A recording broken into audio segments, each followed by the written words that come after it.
Before we jump into today's video, we just wanted to say a few things. One, we wanted to say, obviously there will be spoilers for the show that we talk about in today's podcast, so if you haven't seen the show we're talking about, we ask kindly that you please leave, go watch the product, and then come back. We have a lot of things to say about it. We don't want to ruin those good points for you. Also, if you do comment, which we would greatly appreciate, please make sure to keep it kind and respectful. We want to foster a community where everyone's opinion is valid and allowed. Just do not target others for having different viewpoints as you, because we are promoting, There are no wrong opinions out there. There are only different opinions from each other. We want to foster an agreement of that. We're promoting community, a sense of, unity. Even if we all think differently, then we still are here for a shared love of whatever we're talking about. Precisely. So we hope you guys will enjoy this. We hope you guys will be able to share in this community that we're fostering together, and hopefully you guys will enjoy our discussion. With that being said, let's get into it. With that being said, welcome to today's video. I'm Mustafa Niazi here from the Ani-mity crew, and today we have a lovely discussion here for you guys, led by the lovely, the awesome, the amazing Alia here. Thank you so much. Hello, everyone. I'm so happy to be back on the channel. This is my fourth time. Fourth time on the channel? So definitely the longest running guest I think I've ever had on YouTube history. Oh my God, thank you. Oh, it's such an honor. I'm so excited to be here today. Once again, I'm Alia, but this channel belongs to Mustafa over here, so let's give a big warm welcome to him. Thank you. It's interesting taking the back seat on this one. I was going to say, of just like, I am here as the I'm here as the guest versus the host here with a lovely, lovely discussion that we have in store for you guys, with also the first video I have recorded since coming back home from my vacation. So this is also an amazing video to start off with. Oh, there's so much to celebrate here. Yes, there is. I'd say, but as for the celebration, what are we talking about today? Today, we are talking about Lego Ninjago. What? So this is not the Ruby podcast I turned into. Yes, I know. We're switching it up over here. Whoa. And if you guys have any suggestions for other shows we should talk about, leave them in the comments. Yeah, if we watched it and we feel any desire to rip it to shreds, we absolutely will. Rip it to shreds? What? Shocked Pikachu face. What's the title of this video again? Well, it is Fan versus Critic, and ladies and gents, for once, I am taking the position of the critic. Ooh, okay. How the turntables. Indeed. Yes. Well, I guess we should just get right into it. For those who don't know, Lego Ninjago is a TV series. There is a movie which we will not be discussing, or maybe we will. We might touch up on it, but for the purposes of this video, it is going to be focused on the TV show, which is still going, which I find when I tell people that, they are absolutely shocked. Because yeah, no, it's kind of crazy because I think it started in 2011, I believe, if I remember correctly, and it's on like season 17 pretty much, and it is still alive and kicking. So somehow, yes. I was gonna say, like, I remember getting into the show when I was in like elementary school or something like that, and like I remember being like, I get into trends late is the thing. So it's like I remember my cousins being into it, and I was just like, oh, I'm not watching that. And then obviously right after they finished being into it, I started watching it, and then I fell in love with it, and then kind of here we are now. Yeah, I also get into stuff very late, and especially like the fandom side too, because growing up I wasn't really that active on the internet, and so I usually get in stuff late when the fandom is kind of like either dead or dying, and I'm like, who do I talk to about this? But today we're going to be able to talk to each other about it. Yeah, so the real struggles for us here. The real struggle is finding someone who likes what you like. Yep. The struggle is real. Speaking of likes, I think we should start off this video with a little positivity to ease us in here. I have a few questions for both of us. I guess you can go first, Moose, but my questions are, who is your favorite character? First tell me who your favorite ninja is, and then if you have another favorite character who's not a ninja, you can tell me that too. If you have a favorite episode or season, and then I guess either what the show means to you or how you got into it, which you did touch up on a little bit. Yeah, so I'll go into more detail with that. The thing is, I have to say, I guess Cole has kind of grown on me a lot. Like, I will also, disclaimer a little bit, I have gotten up to season 15. I haven't finished it yet, but I also, like, know a lot of the plot lines from that. So it's like my opinions are definitely still prone to change throughout the throughout whatever it is I see next, whatever it is they choose to do with the next season, and of course going into like Dragons Rising and all that kind of stuff. Like I haven't seen anything yet, so I don't know if I can necessarily say like I have an exact favorite. For now, it does feel like it's between like Cole or Nia that I would say are like my absolute favorites. Just like I love Cole's development. I think it's one of the strongest ones we've gotten. Season 13. Season 13 is so Shout good. out to season 13. It really was so good. I love that season for just so many things. If not just for the writing, then also just because it's just like there's one scene in that's just the most Lego stuff I had ever seen in my life. Watching it, it's just like the show never felt like a Lego show except for that one moment, and I felt like just they did that so perfectly and. It was just good. I love that. I love that season so much. So I guess 13 is my favorite. I don't know. Okay. And then what was it? Also favorite character you said? Was it? You have another favorite character besides one, the ninja. I mean, I'm not gonna lie. I've been thinking about because ever since we decided we were gonna do this, I've been thinking a lot about this particular character, and it's like. Again, and I also want to preface this because of how things went with our Ruby discussion.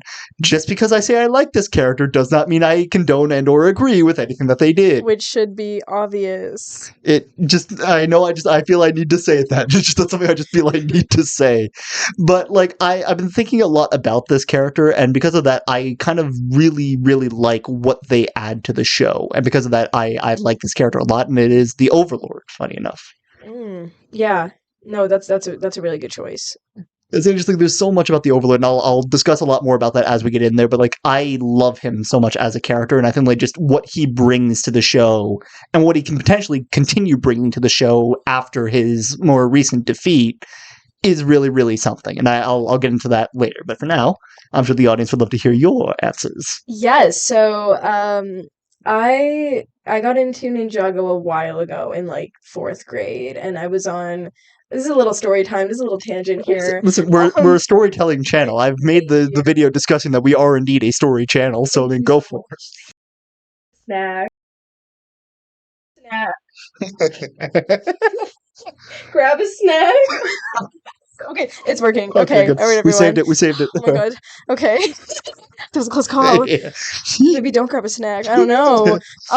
Anyway, I got into Ninjago in 4th grade. I was on an airplane flying back from a vacation, and my sister turned on the TV, and there was this like silly little Lego show on. It was in the middle of season 1. We had no idea what was happening, and it was airing the episodes backwards. So we watched like episode like a 8, then 7, then 6, and that I don't know if those are the exact episodes. It was like TikTok was one of the episodes, but we just watched those 3 in reverse order, and I was like, oh, this is cool. So again, spoilers, the first episode I watched was revealing Zane was a robot, so it was never like a surprise to me. I got a little spoiled for that. And then I went home and I never finished the show, and I kind of forgot about it. And then in 9th grade, which is like 7 or something years later, I was like, whatever happened to Ninjago? And then I binged it and I fell in love with it. So and I am up to date with it. I've watched every season. But we won't go into what you haven't seen yet in this video. If you want to, go ahead. I'll try not to. It's all fine. Yeah. Like, given how slowly Alia asked me to watch Ninjago. What was it, like a year ago now or so? Pretty much. Yeah, so it's taken me a year to watch all the seasons of it, and the thing is, like, I'm slow at watching these things, so it's usually, like, if I hear a spoiler for anything, and that's, like, any show that someone's recommended to me before, something like that, usually I forget by the time that I get there. And like I said, there's, like, 17 seasons, so it's okay that it's taking There's also a while. Yeah, but my favorite ninja is Lloyd, and I know you have some strong opinions about Lloyd, which we can get into later. Especially staring at me right now. Yes, I got my little minifigs here of Lloyd and Sensei Garmadon, but I love Lloyd. He's my baby. He's my favorite ninja. I love him so much. We can get into that later. But aside from the ninja, Garmadon is my favorite character, and he is like my top 5 favorite like fictional characters, period, not even Ninjago.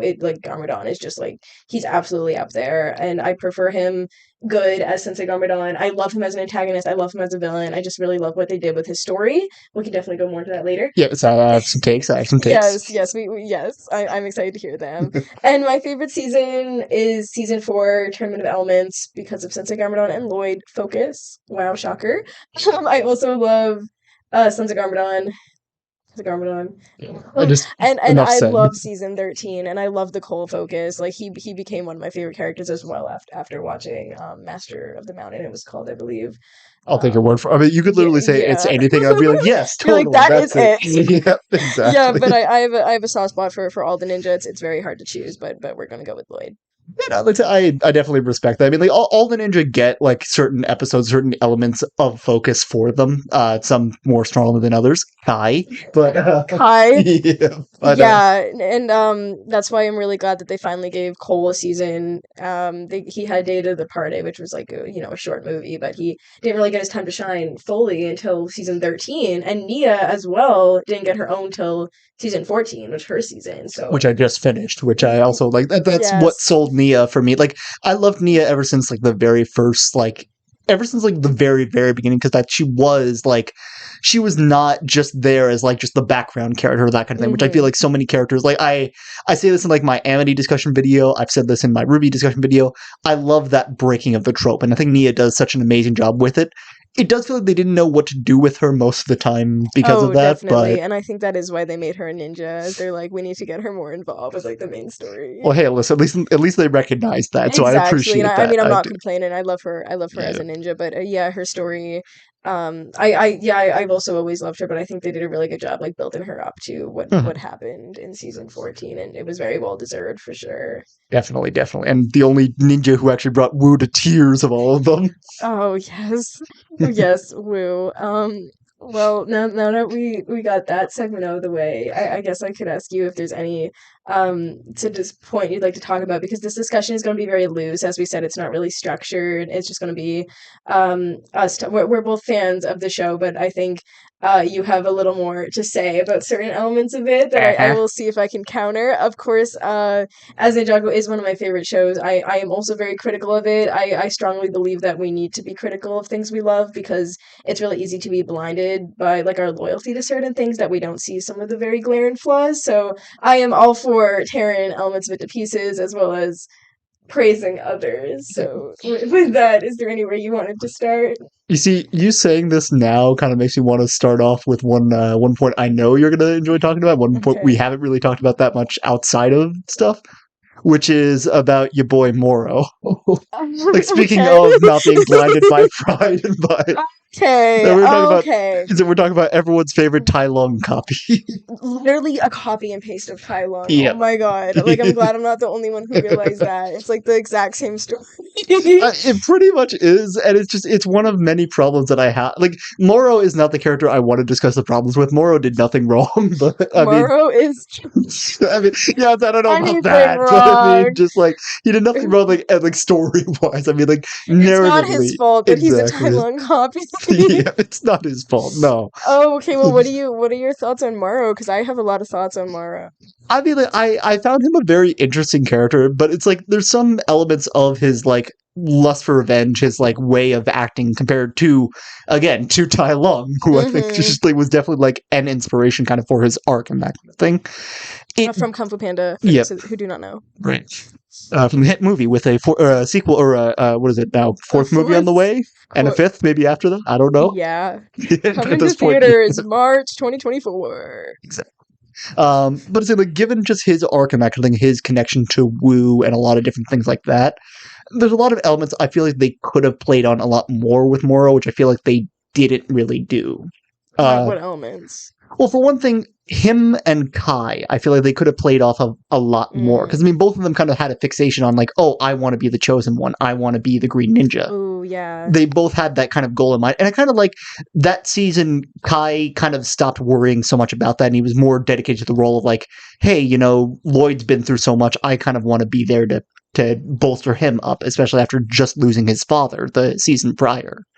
Yeah, Kai definitely took on a really big brotherly role for Lloyd in that season, and I really liked Possession a lot because it was a Kai season. Like, at the end of the day, it was very Kai focused. It was, yeah. Like you could argue it was a Lloyd season because he's the one in the theme song, when it's like previously on Ninjago, like, but like Lloyd was barely in it because he was possessed the whole season. I was So going to say, like, where was he the entire season? So it was very much a Kai season. Yep. A lot of Cole and Nia focus as well, but back to Morrow. Yeah, I freaking love Morrow, man. He's in my top 5 for sure. The first time I ever dyed my hair was in like 10th grade. I did a green streak because of Morrow. And listen, I respect it. I waited for my dad to leave, and then I like ran to the bathroom, like dyed like a streak green. And listen, like I said, I respect So it. I emo. 100% respect Thank it, you though. so much. But I think I love Morrow, but I think he is a little overhyped. I will agree because I think people are like, oh, he's an emo edgelord, and they like um really, I guess I wouldn't say idolize him, but they like build him up to a lot of what he's not. Like as you said, they didn't really do a lot with like him and Kai because they actually did have a lot in common, and I would have liked to have seen maybe Lloyd talk to him more. But I love his redemption at the end of the season. I was thinking, was that because like when I think of Redemption and Morrow, I don't even remember him like because I remember him like giving the realm crystal, was it back to Wu, and then getting pulled underwater and then quote unquote dying after that. Yeah, he basically like he could have taken the realm crystal with him, and he didn't. Like he chose at the end. I guess, spoilers for Star Wars, kind of like Darth Vader, in their like last few moments, they choose like, the side of good, I guess you could say. You could, and like I kind of like see that for Morrow, but I guess like also like when I think of redemption for Morrow, I don't actually think of that scene. I think more so like Day of the Dead when he comes back. Yeah, Day of the Departed. That's what it is. And I will say I'm really glad Day of the Departed because when they resurrected all the villains, like they could have easily just made Morrow like revert back to being a villain and like erase like that small redemption he had. But I'm really glad that they actually expanded upon it and like kind of proved, like you said, that like he like did. He actually is redeemed. Exactly, and I think that definitely solidified it for sure. I was like, because I barely remembered him because like him giving the gem up was more just like to me. He's just like, oh yeah, like I'm giving up goodbye, rather than like an actual like redemption. I think it was sort of a quiet redemption. It wasn't like a full blown. He's like, oh, I'm so sorry. Oh my god, like, because like, at the end of the day, I feel like it was Wu who should have apologized tomorrow. Yeah, I was gonna say like that's the other part. Like, it's funny how like most of my issues with Morrow don't come from Morrow himself. It comes from Wu and just poor choices that this man has made over the course of the entire series. Very poor choices. Oh my goodness. So Morrow, he was an antagonist. He was a villain. He did, he made bad choices. But we really can't blame. Well, you can blame him for his actions, but Wu definitely holds a fair amount of responsibility for what happened. Like, he is a monster, but you also have to keep in mind that there is someone who created that monster. Wu is a monster. Honestly, I would say yes for a number, because I think it's just like there's a number of things we can get into like for Wu if we want to shift into that now. Or I will shift into Wu. Okay. Any day. I would say it's just like there's a lot of things about Wu I could say that I don't agree with, and it kind of like let's go chronologically. Let's go through the entire events from long before time had a name, from that part there, and just let's go through every single poor choice that this man has made. From like what was the first event? Is it Trusting a Sphera? Is that the first chronological event? Which I think season 11, for all its flaws, I really liked that episode. It was called Never Trust a Human. How there was like the whole point of like who's the deceiver, like who like deceived a Sphera, and it was Wu. I think that was really cool because you could like be like, oh, it was Garmadon, obviously. No, it was Wu. Which I really like that twist. Too, I also like now that you say that, because wasn't there also an episode called Never Trust a Snake or something like that? So there's that kind of like duality of that. There was Never Trust a Snake, and so it was a really good callback for sure. It was. I feel like we could have used more. Give us Pythor again, please. But anyway. Well, you're on Crystallize, so I know we're gonna get a lot of him in that one. I am excited for it, but yes, but Wu. Yeah, but back to the character we're actually ripping. I hate Wu. I'm gonna be the first to say it. Yeah, no, the thing is, he needs to die. Yeah. I mean, aren't there theories now saying that he might be dead in Dragon's Rising? I forget. I wish. I wish. I'm sorry, I'm not even going to hold back. I literally hate this man. And the thing is, I don't entirely blame you, I will say. Because just like, again, there's a number of things about Wu that are just like, I don't necessarily say I hate him, but just there's a lot of things I just don't like about him. I despise. I mean, like, let's run through the list. Okay. So I mean, there's that poor choice at the beginning that I feel like, just the way that all transpired in the first place, that was bad. It was backstabbing the Sphera. Mm-hmm. Yeah. So let's start, or not even just backstabbing, just the fact that he proceeded to keep his. Actually, he kept his promise, didn't he? Because he promised to come back to teach her spinjitzu. He could have just said nah and just left. He could have Right. stabbed her in the back, and then we could have been done with this. It's the fact that he actually went back and kept his word. That Oh. Garmadon's the one who was ready to stab her in the back and be like, "Yeah, screw this, I'm out." Oh yeah. I don't even remember that episode. I'm gonna be honest. I really like that.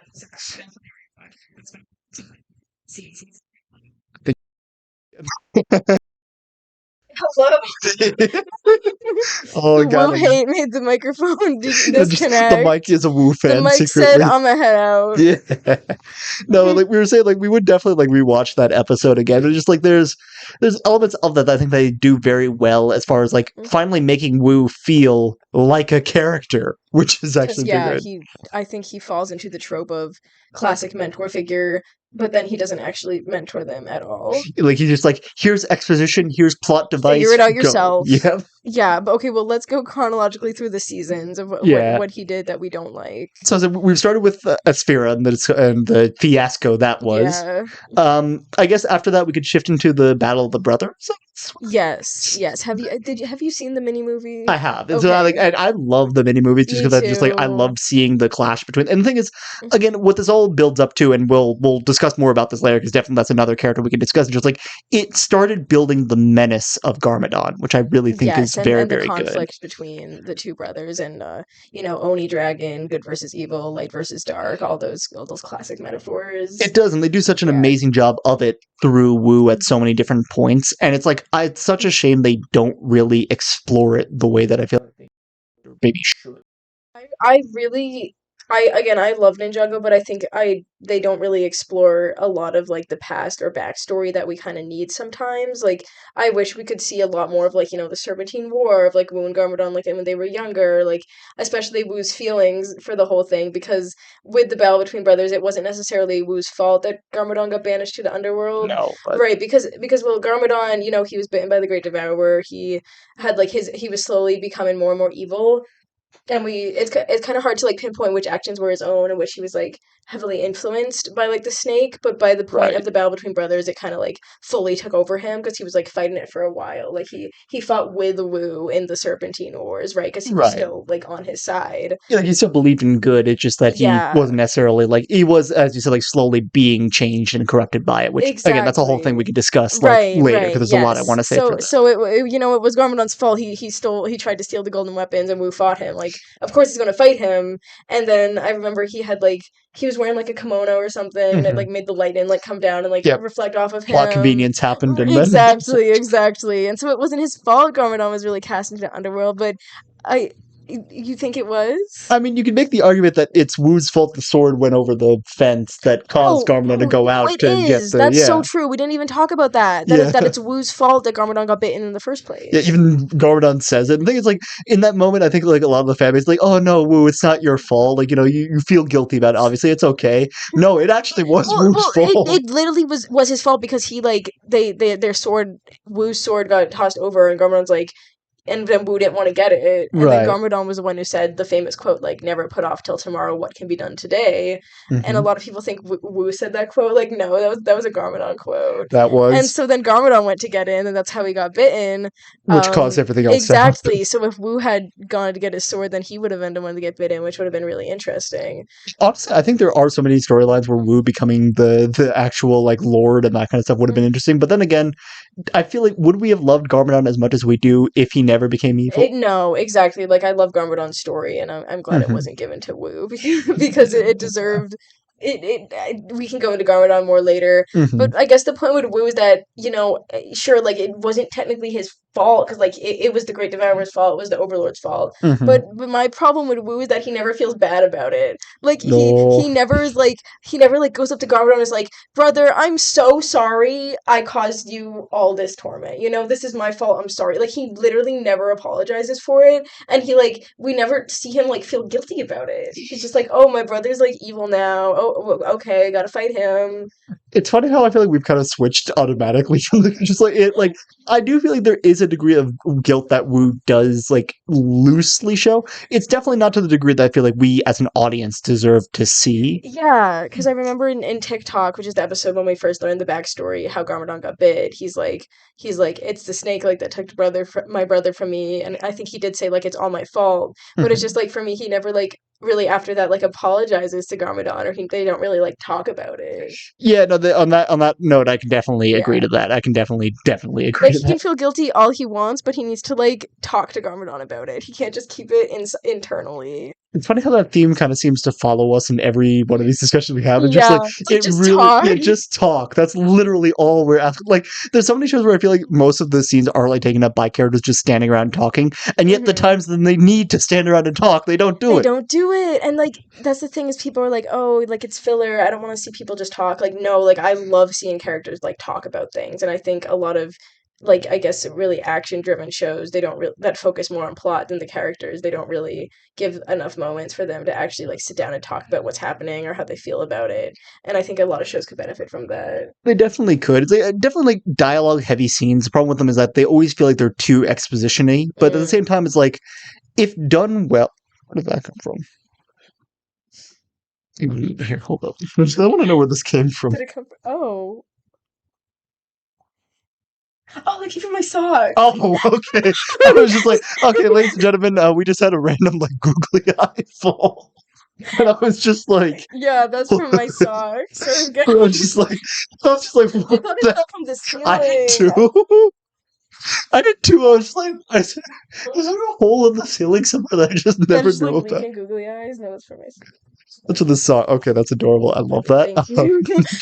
And again, just, like I was scared that was something from the mic. Is I the thing thought I it was was worried. too. I was Yeah, like, what was that? that's why I was like, Okay, please all don't right, break now. okay, we're good. Intermission over. Intermission over. What was I saying? What was I even saying? I don't know. You're talking about like dialogue and like Yes, I think the problem with dialogue heavy scenes, like they feel very exposition-y, and they kind of feel like they just like you slap one in there, and then it's just like you're just there listening to them talk, and there's not a lot happening around them. But the thing is, like, I feel like so many of the issues and so much lore that I think we can appreciate about this story can come from them just sitting around and talking about it. exactly. And I will say, I think Ninjago does do a really good job with their characters for the most part. Like, it is a very plot heavy show. Mhm. And it is, at the end of the day, a giant advertisement to sell the toys. But despite that, I do think they do a really good job with the characters and giving them all, like, they do get moments to talk about stuff. And, like, they all have to go through their own struggles and journeys. And I think they're really compelling characters. I just would like to see them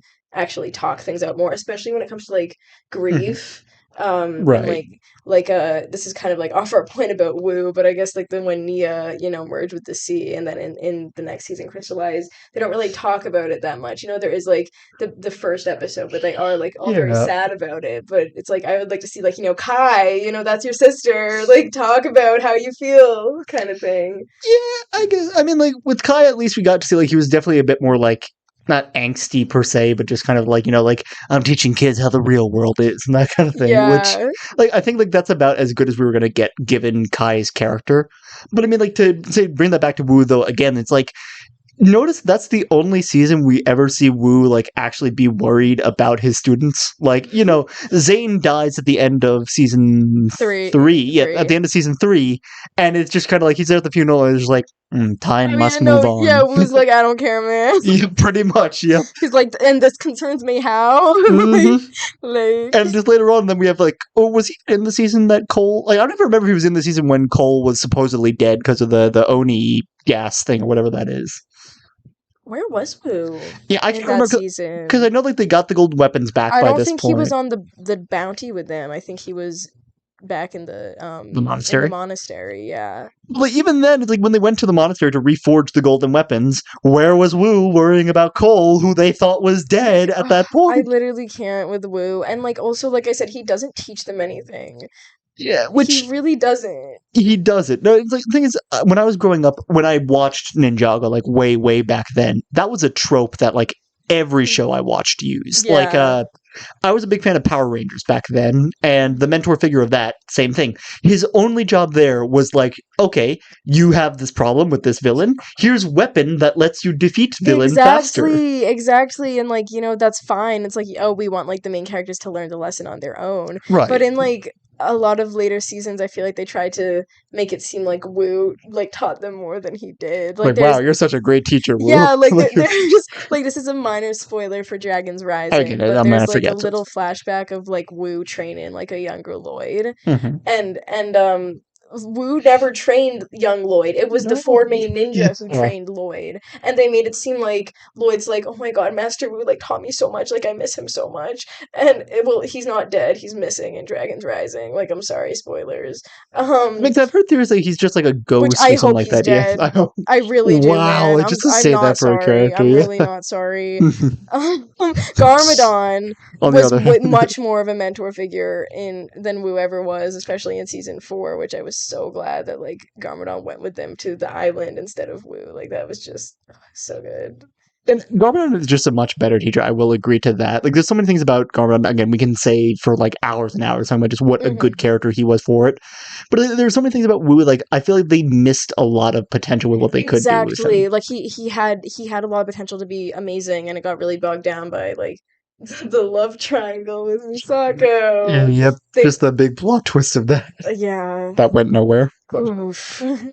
I don't think they really know what to do with that whole situation. I don't know, because like, I feel like they kind of like at least sort of figured it out by what was Master of the Mountain? You said was the name of the season 13. Season 13. Because then like he felt like an actual like teacher. Like when Cole was ready to give up, he's just like, "No, get up. We don't back down." Like, I did like Wu in season 13 a lot. I did like the Wu focus. I will say. I think they did a good job. As a granted, he was moping most of it, being like, "Oh, I'm useless now." Well, yeah, you've always been useless, Wu. Like you're what's just realizing this now. Like, listen, I loved him in 8 and 9 when he was like the baby, and we got to see him like grow up, and then the ninja got to like teach him when he was a teenager. That was so good. Like, I wish he like stayed that age forever. Yeah. Just don't grow up. Maybe it's the beard. I don't know. There's something about this man. Well, listen, there's something about the beard that people find wise and makes me look smarter than I actually am. It's literally a disguise for how dumb he is. Yep. This is to a great start. Yeah, no, loving it here. Love it.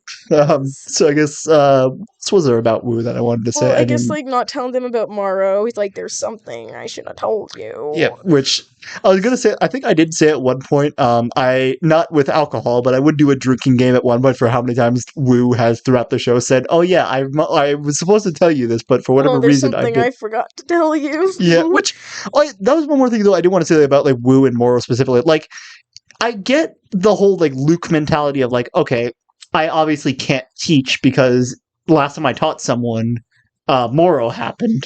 Yeah, but like, did he think that though? I have to assume he did because of the fact that if you think about it this way, Lloyd, Kai, and all that gang. For whatever reason, just my brain is not coming to all their names. Jade, yes, so all of them. They're the last masters of Spinjitzu out there, right? Because they're not the last elementals, but they're the last Spinjitzu masters. Yes. I mean, other people know Spinjitzu, but they weren't like trained in it. Like, there's some people who just like have like the natural like talent. Yeah, for it, like Misato. I don't even remember her name. Misako knows Spinjitzu. I assume Wu taught her. Yeah, I think she said like we did do lessons together. So, like, do you remember what you learned from Spinjitzu? Like, do you remember you were never able to beat me? Which I like love never that came back. Like, Misako, you literally know Spinjitzu and you don't use it. Like, girl. I mean, she doesn't do anything really after that season. I got a lot to say about her, but we'll stick with Wu for now. I mean, honestly, I could lump them together just the two of them are so perfect for each other. They're just both perfectly bad characters. Like I know the whole letter thing. That was really dumb, man. I think that backstory was really interesting. How Garmadon didn't want to like sign the letter by his name because it was Wu's letter, but then he was corrupted by like the evil, and he was like, okay, like I'll do it. Also by the Chen, right? By Chen too, exactly, and because he really did love Misako, but. And I mean, like, Misako, if you can be, like, persuade with a letter, like, who you're gonna pick, like, that's really, like, shallow, like, What? like, again, like I do feel like we kind of switch on this, just because like, we don't know like what other scenarios might have been happening behind the scenes. Like there could have been like like oh like it was between the two of them. They're both these really amazing guys. Obviously, one of them is a lot better, and hearing that he's the one who gave me the letter, Right, decided yeah, it. yeah. I would like a little more backstory on that, I think, Of but all things, that's one of the things we want more backstory yes, on, which is yes. just great. I would like a little more. But Mhm. I don't know. It's just a whole. I just don't like that love triangle. Yeah, or just not the characters in general, which is also 100% fine. It's just like Yeah. the two of them are just not good characters. One thing about Wu is I did like with Morrow, at least he did feel bad. Like, he didn't really seem to feel bad about what he did to Garmadon. But Mhm. like he did try to save Morrow at the end. Like when Morrow gave him the realm crystal, he actually tried to save him. So I did like how Wu tried to make up for his mistakes with him, and I think that was a good arc for Wu. I would go so far to say. Yeah, I would say so. I'd agree. Yeah. Yeah, there's again my main thing with that is not so much like there are moments where I do think they'd kind of do at least try to redeem Wu as a character and that kind of thing. Like I think they're doing a lot more of that now from what I've seen. Mm-hmm. It's like my main issue when it comes to Wu and Moro specifically, just like it does seem like Wu just kind of gave up after that, and it's just like, yeah, I'm Mm. not teaching anyone Ninjutsu anymore because obviously I can't do this. Yeah. Because I feel like after they finished their journey together, and like when they had the lull periods where it's like Overlord's gone, Garmadon's gone, there's no villain. We just kind of like because I mean, really after the Oni stuff, they stumble on every villain afterward, right? Because Yeah. they unlock Asphyra, they accidentally go to the Nether Realm to go get Zane, which was their fault. And then later Right. on, like every other villain they go to afterwards because of action they took that had them stumble across them. That is true. So it's like in Yeah. all that time, you notice what Wu isn't doing? Teaching more students because he's the freaking last of his line to teach You're ninjutsu. actually so right. Like, why does he train? Exactly. It's just like you're the last of your family here, Wu. Teach. Testing. Okay. Yeah, and also one of my many problems with Many Wu with problems. Wu is I don't think he's necessary anymore to the story, He really because at isn't. the end of season 5, Lloyd was training to become like Master Lloyd. He was going to become like a sensei. And the ninja, like, I don't think they need to be trained anymore, and well, I mean, they were never really trained to begin with by Let's be Wu. real, yeah. Let's be real here. I just think they're beyond needing a sensei, and so I think the writers just don't know what to do with Wu. Which I think is fair. I don't know, like there's elements that I think that they use later on. Because again, like I haven't actually seen the scenes where this happened yet, but like the scene where Wu was fighting against the Overlord, I think is one of the reasons kind of why Wu kind of Oh, still Wu like versus the Overlord. That's one of my favorite yeah, fights. I love It's that so fight so good. It's much, so yeah. good. Yeah, I will give him credit for that. If nothing If else, yeah. nothing else, banger fight.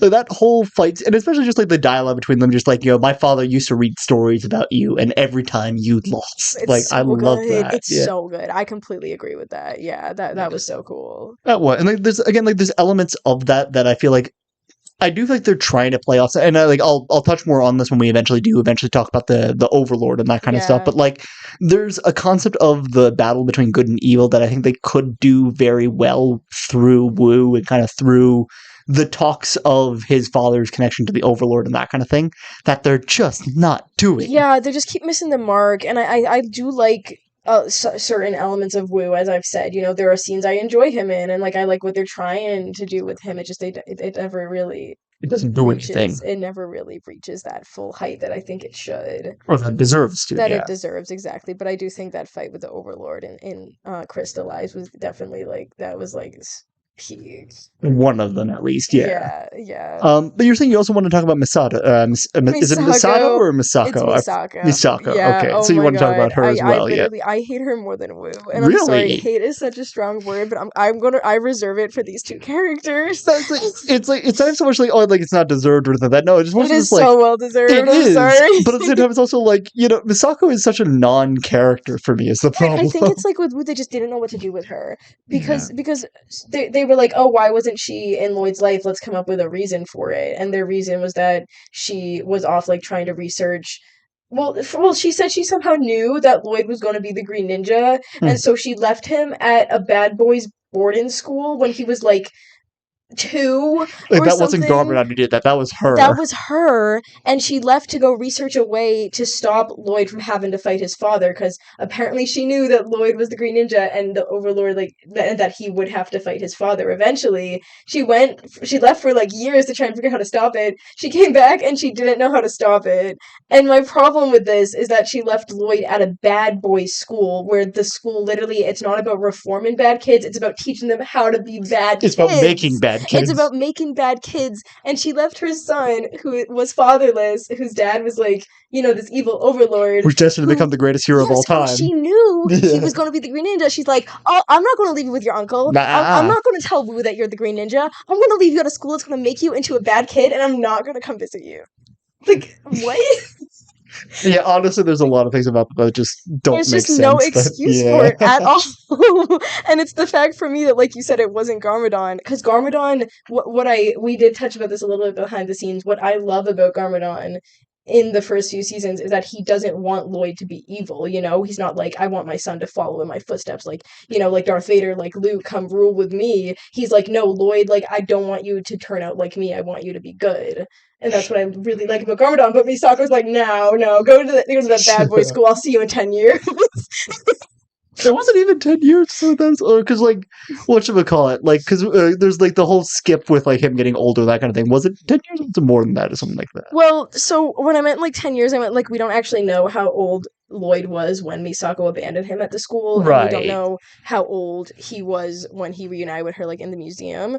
But like the age time skip, like when he like used the When he got TV, older, yeah. I don't know how much older he was, because like we never really get their canon ages, but Right. he's still like A child. he's still a child. He's a child in a teenager's body, and that's another thing I wish they expanded upon more. Was like, because that's a lot of trauma for Lloyd, Yeah, no, it is. But like literally being forced to grow up. it is, and like I kind of do want to make the argument of like, oh, they had to move it along for plot stuff and Oh, that they kind of did, stuff. and But that's like, one of my yeah, favorite episodes. It's called Child's Play. Like, I love that episode, and I love how Lloyd, like, physically and mentally, he had to grow up so he could, like, be the Green Ninja. I think that's really sad and tragic, and it's so good. They just never really talk about it after the fact that, like, hey, this kid is literally a child in, like, a teenager's body. Like, they don't bring it up. right. Like, he had to like shoot up after that. He had to take up the Yeah, mantle, which like it's the responsibility of growing up, and I think like they do handle that theme so well for that. I think so too, definitely. But do you have any thoughts about Misako?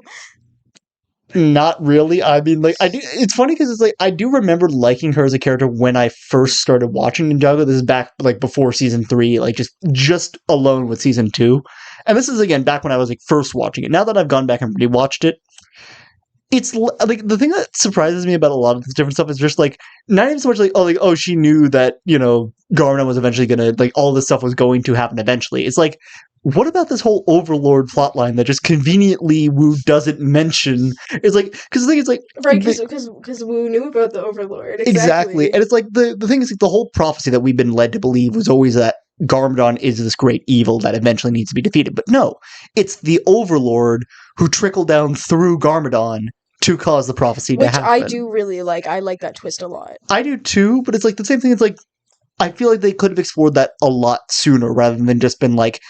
I think it makes it feel like kind of like they felt like Garmadon was a bad villain by then. They're like, okay, we need to come up with something to make this better. So they came up with I think they bigger also evil. probably didn't want Lloyd to actually have to fight his dad. I guess, but like I feel like they could have gone with like the kind of I guess in a way the storyline they do end up going with of like they do fight, but then instead of him dying, it's just like the evil in him dies. Yeah, and he which just is becomes that's what I really like I said about Lloyd and Garmadon's dynamic in the first 2 seasons, is that neither of them like want to fight the other, and Garmadon, like, he doesn't want to hurt Lloyd. Like, Lloyd is his weakness in a lot of it. Like when Wu first went to go get him, and I think he was in like the realm of madness or something, where he like grew his 4 arms. yeah. When Wu goes to get him, he's like, I need your help to save Lloyd, and Garmadon's like, sign me up, like, let's go save my son. And I love their like father-son dynamic. I think it's really cute, and I think It it was handled is. really well. And where was I going with this? what I really like about the final battle, how it is versus the Overlord, it's still Garmadon possessed by the Overlord, and the goal is not like, oh, I have to defeat my father, like I have to kill him. It's like I have to save my father. And I think Right. like he ends up defeating his dad by turning him good, which I really like. Yeah, so I feel like they could have done that to begin with, though. Like, we didn't need, like, the thing is, I do like the Overlord for what he brings to the story, but I do feel like, given what he brings to the story, like, it's fine, like, if you want to have the suspense of, like, later on revealing that, like, throughout the story. But Wu knew about him. Yeah, and That's it's what just you're more so the saying. fact that, like, he doesn't talk about that, and it just kind of feels like it does. Like, it does feel like they were kind of like, okay, Garmadon's not working as a villain anymore, let's shift gears, and then out came the Overlord. It's like, the Overlord, I feel like, if we had gotten more hints of his existence beforehand, rather than just like, this is something brand new we're only just learning about now, given how much of a connection that he has to so much of the story. That's so fair, and I think that's a lot of later seasons suffer with that too, where they'll bring up like a lore plot point, which is like, the plot point, it's really cool and it adds a lot to it, but then you think back and you're like, woo, like you knew, you must have known about this like in the pilot. And again, like the writers obviously didn't have that developed yet, but it makes you like re-look at it, like, and recontextualize everything. Right.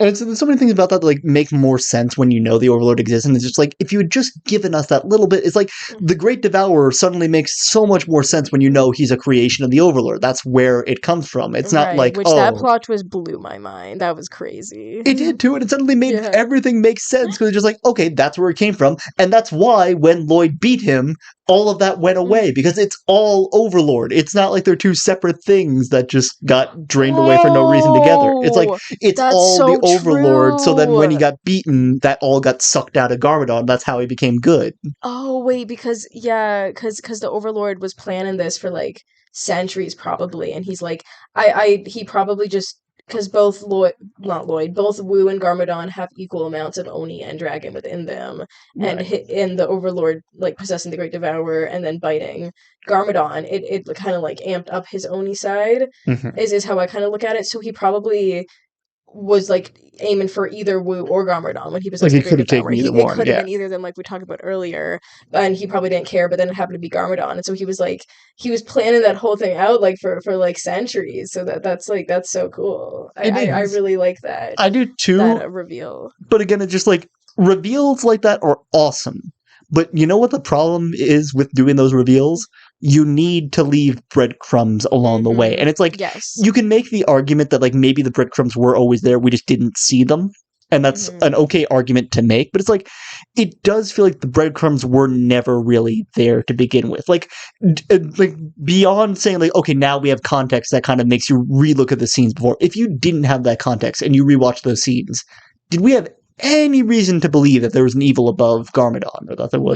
No, we didn't, and that's so fair. And the only thing I can really say to that is like at least it was like in season 2, and it wasn't like in season 5 when they're like, by the way, like here's an overlord. Like it was early on enough in the story that I can still like find it believable. But I think that's definitely a fair point because, like we said, this show was like primarily made for toys, and Right. so I don't think they really planned a lot ahead. And I think each season it's like they're like it's like start at like the drawing board. They're like, what do we do for this season? Like, what's the villain? What's the toys going to be?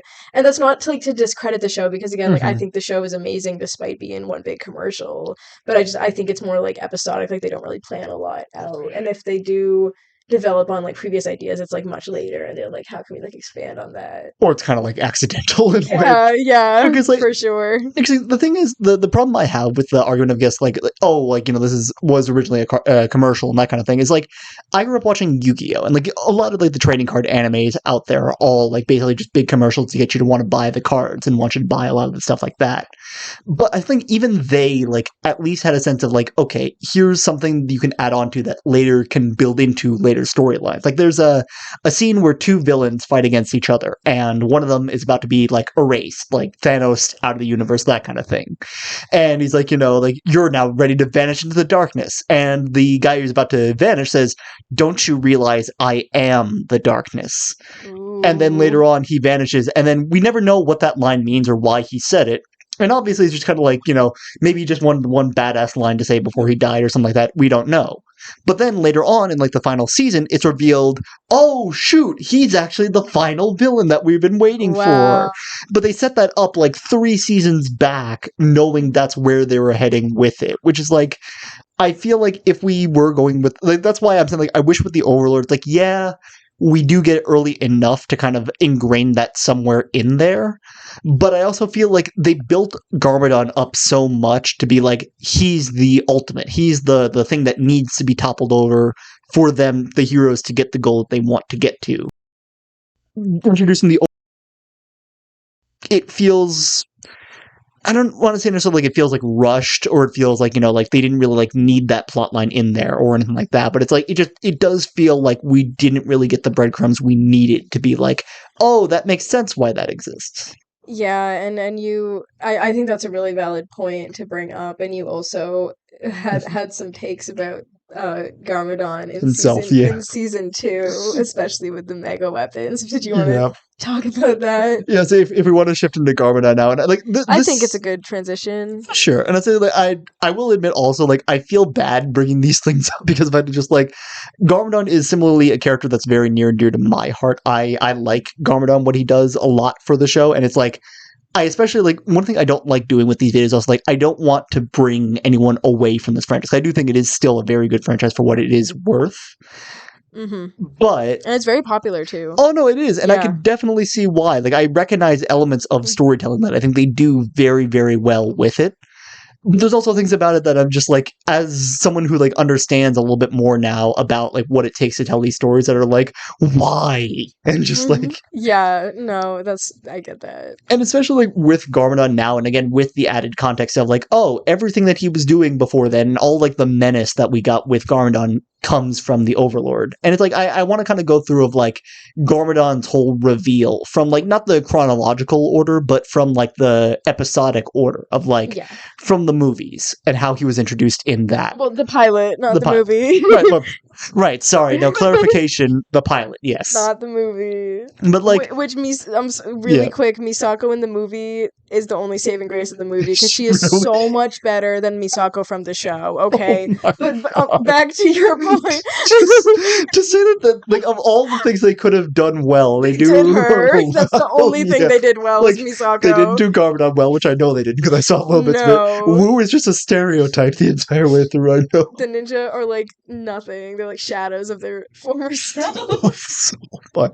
Again, it just, of all the things they could choose to improve upon, that's what they chose to do. Yeah, pretty much. But I'm sorry. Yeah, no, fine. No, listen, that's funny. I love that. I love that. Oh my God. Like, but with Garmadon, kind of his like reveal in the pilot originally, it's like, when we couldn't see Garmadon, when he wasn't like an actual figure there, I already got the sense like, oh, we're dealing with like a real villain here. Like I think Garmadon's first line was with Samukai, right? Yeah, at the end of the first pilot episode, he's like good or like something. That scene, yes, it was just like they took the scythe. We weren't able to do it. Like, good. Yeah. Like if you wanted to go out, like no. Yep. Yeah. And it's like, it's that point we realize like, oh, he doesn't care what they do. Like, he's just gonna make this work for him. However, like, he's ready to pull the strings, manipulate things. However, and I was like, oh shoot, I am actually like worried for what's gonna happen when the ninja actually fight him. And then we get to the point where, you know, Samukai now has all the weapons and he turns into the portal. And I'm like, oh, right. So the ninja aren't ready for this yet, obviously. Like, Garmadon, for all intents and purposes, Garmadon won there. Because he got away. And it's just like, I was so worried for the day that the ninja would finally come to fight him. And I thought, like, that's going to be such a great benchmark when the ninja can finally say, like, we've surpassed what Garmadon became after that, or that kind of thing. We've trained enough to finally be good enough to beat him, because they weren't ready in the pilot. Right. And I kind of, like, was expecting that, like, oh, going into the next season and going into everything else, like, this is all building up to, okay, now we're ready to fight him. Obviously, the first episode we get into it, suddenly they're lazy and don't care anymore, but so, like, throw all that out the window, but, like, we still, like, are worried about, like, when Garmadon eventually, because we know it's gonna happen, we know he's gonna return, and it's just the worry of, like, what's gonna happen when the ninja finally fight him again, and it's, like, not so much that fear goes away the moment that Wu found him in the other dimension, like, for all intents and purposes, Wu was built up to be, like, this amazing fighter, I thought, like, up until like I guess into season 3, I guess, or not even season like the scene with the overload. Up until then, I thought of Wu as such a good fighter, given that he's teaching the other ninja all his secrets, that he Right, but knows we all like this stuff. don't see him fight like that much. Right, but we saw him fight against Garmadon, and we saw like they Yeah. were relatively even until Garmadon summoned all those mud golems that got around That's Wu. right. So Yeah. like up until then, I thought of Wu as such a good fighter that honestly just went to improve. Because also like I think we always assume the mentor character is a better fighter compared to the students. So it's like we see so much of the students fighting, and Wu's just kind of like not impressed by any of it. So we're thinking like, oh, he must be better than them.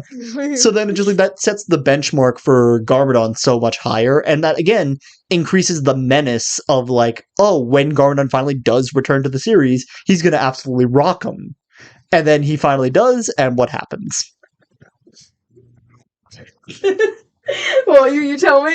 I was like, that's when Kai just like one shots Garmadon right there and then, and I'm like, okay, like you can make the argument of like, you know, oh, he wasn't going to fight them really, or anything like that, and it's fine.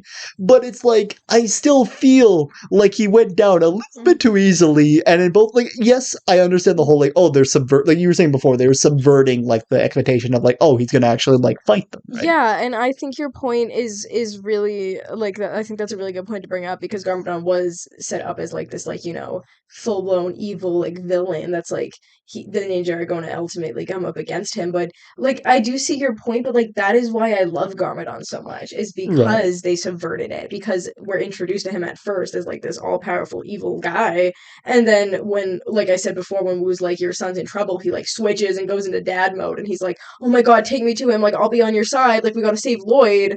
And then he goes back with him, and he's not there with the intention to fight the ninja. He does have the intention to steal the golden weapons, but only after Lloyd is safe. And that is why I really love him, is because they could have easily made him be just like a, you know, really strong evil guy, and then instead they're like, what if we like, you know, give him a son and he like really cares about his son. And that's what I really like. I was saying, like, I think Cole put it best. Like, yeah, Forearm's a little freakish, but he's actually not that bad a guy. Yeah, exactly. Which, like, I like that for him. I do, but it's like, given how much buildup he got, I do wish that like they played a bit more on that. 'Cause it feels like whenever it is finally time for him to play on being a villain, he just doesn't deliver on it. Yeah, and I just think that's because I mean I agree, like we talked about the Golden Weapons arc in season 2, the first like 5 or so episodes, which are pretty infamous because like they're kind of filler, and like you said when we talked about this before, is that Garmadon just keeps on losing, and he's like really pathetic with the mega weapon. But it's just like, you know, like he lost every fight. Like every time he came up with like this big, like, could you think like the whole thing was like we were always so worried about him getting his hands on the golden weapons, and then he finally does at the end of season 1, and you know he's like, oh, I was always planning on making this mega weapon. He finally has the mega weapon now, and it's like, okay, now what? And it's just like he doesn't know what he's doing. Yeah, no, exactly. And going back to season 1, I like the reason why he's not like, you know, full blown like fighting the ninja like an antagonist is because like he's not evil, you know, he's not a bad guy. He's still trying, like even though he's fully corrupted by the venom, he still has that good in him that he's like struggling with like every day. And one of my favorite scenes is when he's talking to Lloyd. I don't know if you remember it. It's in like the third to last episode or so of season 1. He's like Was All or talking to Nothing? Lloyd. Yeah, they're Yes, like yes, talking yeah. in front of the computer, and he's like, I never had the choice of like who I grew up to be, but like you still have that choice, Lloyd. Like if you're gonna be the Green Ninja, like I'm really happy for you. Like, but like we like, you know, go on different paths, you know. I think I do remember him saying, or Yeah. like I think it was like just before he left or something Yeah, like and that. It then was Lloyd just got like really angry and was like, leave now, but then he leaves and then he comes back and then they like the Skull Army. reconcile. Yeah, with the Skull Army. He's like, what about this army? Like that whole scene. There's like you betrayed Samakide long ago. Like, why would they help you now? Because everybody hates Snake. Yeah, I that love scene. that. Oh yeah, that's a good impression. Exactly. Where was I going with this point? Okay, yeah, my point is that he's not evil. You know, he was like he, he's evil to an extent, but he doesn't necessarily want to be. And in his mind, you know, he's like, I need to make Ninjago in my image, you know, because that's what like the Overlord is like, what the Venom is like telling him. He's like, I need to conquer Ninjago, I need to rule it, and if I get the mega weapons, then I can rule Ninjago. And then he finds out the mega weapon, you know, it doesn't really work like that, and Nah. he can't really use it, which is, like I said, a little pathetic. But then he has to find a new plan to get his goal, which he thinks his goal is ruling Ninjago, and that's when he does find the Overlord. Yeah. But then, of course, Lloyd saves him and he becomes good again, and so he doesn't have that goal anymore. But so Lloyd was always his weakness, and that's why he was never full blown like Evil. like big like Yeah. guy you gotta beat. Which again, like I get that, and again, like I could see that now from like going toward like the near end of it, and kind of like after he gets saved and that kind of thing. But it's like it feels like even for someone who isn't meant to be that, they built him up to be that pretty well. I think like all the way up until the mega weapon gets destroyed, and it's just like I feel like if that is what they wanted to go for with him, they could have again like given the breadcrumbs of like okay maybe something else is going because it's like. If you think about like the whole ambition of getting the golden weapons and turning Ninjago into his own image and that kind of thing, that was never what Garmadon wanted. Because if you even notice, like, that's what I'm saying. When like later on, Garmadon's like, "You took that from my playbook." And, like, no, that was always the Overlord's playbook. That was always what he wanted for it. But it's like we always got the sense that that was something that Garmadon wanted, and we never got the sense that like, oh, something else is just manipulating him to do it. Not just like it's like. It's different to say like, oh, a Venom is influencing how I think versus I'm being controlled and it's making me think this way. Right, but he was never being controlled by the Overlord. You know, the Overlord was never necessarily like making him do this. Like he still had his own agency. It's just the Venom was making him like. Well, I guess you can argue what agency he did have, but it wasn't like he was like on the Overlord's string like a puppet.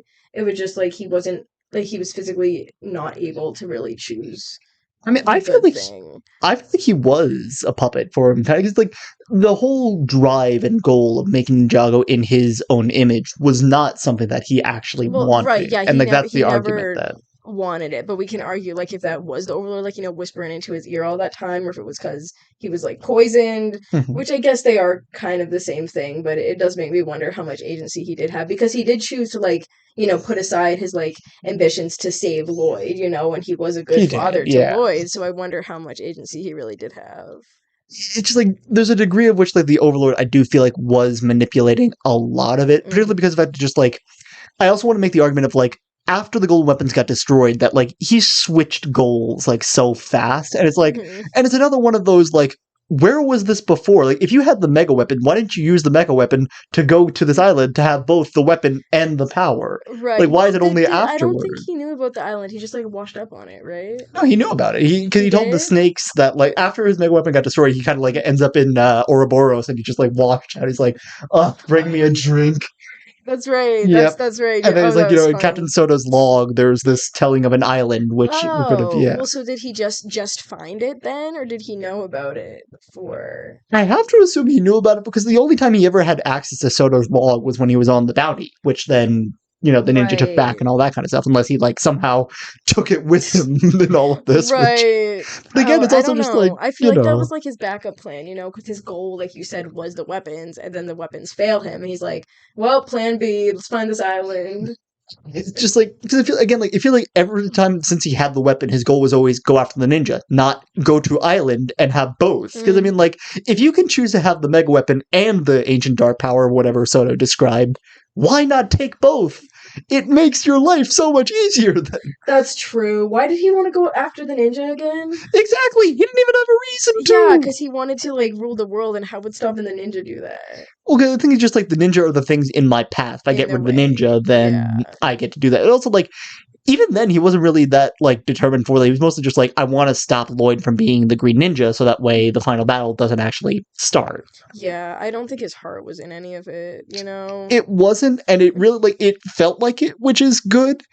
But again, like, given that we only have, like, up until, like, after the Mega Weapon got destroyed, we only had Garmadon in our heads as the final villain. So, like, I feel we needed someone else established by then, like, who is a determined villain to say that everything else makes sense later on. Because otherwise, just like it feels like they're just kind of like, oh, we're just throwing this in there rather right, than like just pull it out of nowhere and be like, right. what if we do this instead? Right, which is such a shame because like because it's something else I also realized later on of kind of like connecting everything together of like I never really questioned why the Great Devourer Venom reactivated the Stone Warriors, but if you think about it, they're both Overlord's power, right?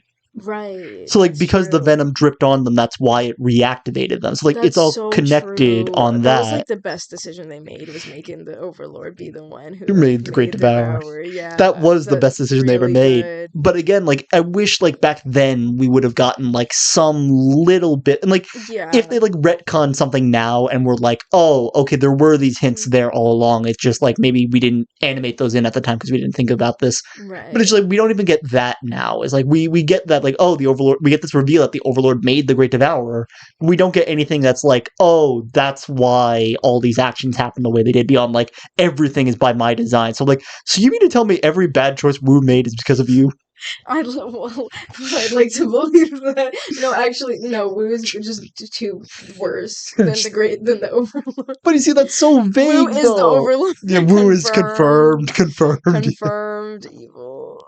But it's like it's again things like that. That just like it's so vague. Of like, oh, I am the one who caused all of this. That I It's like, wanted. what did you cause? Exactly. Like, Yeah. like, tell me. Mm-hmm. I want to know. Tell me. Yeah. Yeah. That's fair. Like it's just like it's things like that that kind of just that make me like annoyed with how the show is because I do want to love this show and I want to continue loving a lot of aspects of it, but it's just like it's little story elements like that that just like don't work the way that I think they want like it to. motivations are like skewed sometimes, or it's like trying to just make sense of everything. Like especially when you bring said garbage on back with the same ambition, also of just like Right. Which I am very glad they did bring Garmadon back, I will say. Yeah, no, I am too. But like at the same time, just like again, like just so many plot holes that get opened up by doing that, and it's just like I wish that like when you make a choice like that, you need to consider the holes because if you don't, it's just gonna piss fans like us off. What holes do you think it opened?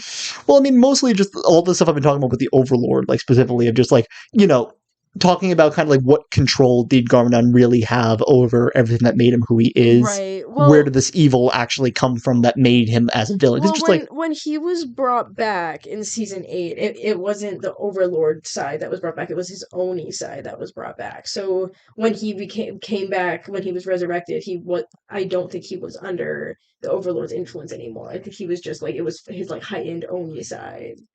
I guess, but then it's also just like it looks very similar and acts very similar to how Garmadon was kind of acting when we had him originally, but like as a better villain. Yeah, I think he acts very different actually, because when he did have like the venom in him, he still had his dragon side, so he was still able to somewhat fight it and make good choices.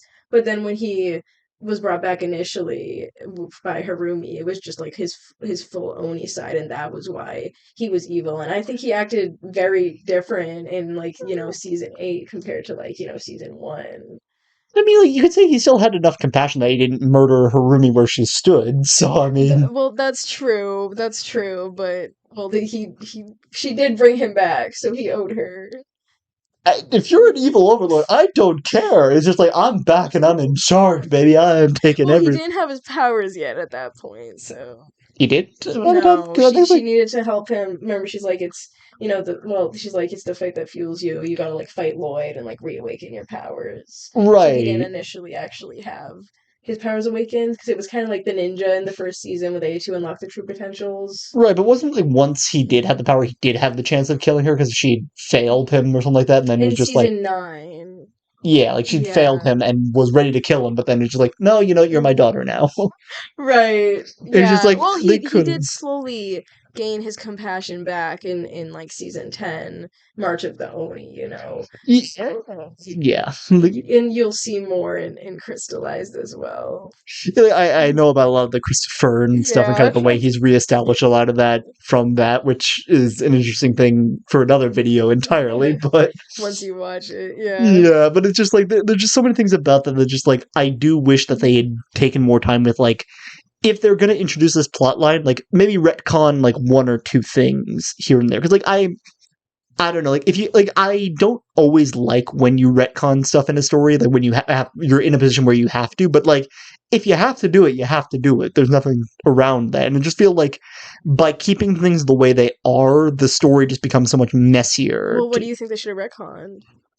I think mostly just like adding more breadcrumbs along the way, like retcon breadcrumbs in that were always there that hinted at the Overlord existing, or like maybe have it be that the ninja always knew about the Overlord in some shape or form, but like he was just a story to them, and then some, like kind of like what they did with Wojira, where it's like they kind of knew about Wojira through stories, but then later on it's like, oh wait, that's real? Yeah, I mean they mentioned her in season 8 actually. Right. So they were And then actually setting. So you see, like if they had just done that with the Overlord, I feel like that could have gone a lot better. Like, and then if Wu is later than like, I hoped that I'd never have to actually like reveal that, then you can kind of be a bit more loose with that, because like he did mention it, it's just he didn't mention that, oh, that's real, because he probably didn't want, like, that's, in that case you can make the argument of like you just didn't want to make them afraid, because you don't want, like, when you're teaching someone how to walk, you don't want to then show them how to skip, because then it's just going to overwhelm them. So did Wu actually know about the Overlord existing, or was it just like bedtime stories his dad told him? Like, do you remember in season 2 when Misako told them? Mm-hmm. Well, he when did they say, like did the backstory, did he actually know he was real? Because I don't remember. Well, he literally says the line, "I hoped that if I had kept the secret, that name would never have to be mentioned again." And I'm like, whoa, this is main villain that you have to fight. This is. I was trying to salvage you, man. There's no hope. Yeah. It's like he knew all this time, and he just didn't say anything. Yeah, no, just Wu. I don't know. God damn it. God damn it, Wu. Yeah, I don't know what to say. It's just like, if they just had Wu say, like, oh, there are these stories my father told me about this villain. He didn't even have to say this villain was real, but just, like, hint at the fact that there was, like, this other shadow that existed that made up, like, every time, how many times have we heard Wu say, like, long before time had a name, and talk about the creation of Ninjago and that kind of things? How many times have we reheard that story and not heard mention about the Overlord? Yeah. And then somebody's just like, oh, Overlord exists now. Yeah. And it's such a shame, because it's just like the Overlord, I think, and do we want to shift to the Overlord now, or? Yeah, because you said he's one of your favorite characters. He is, and it's because I like the fact that he can't be beaten, is the thing that I like about him. I like that a lot as well. I think it's a really good metaphor of, like, the darkness will always be there, and just a matter of, like, how you, like, stand up to it and, like, fight it.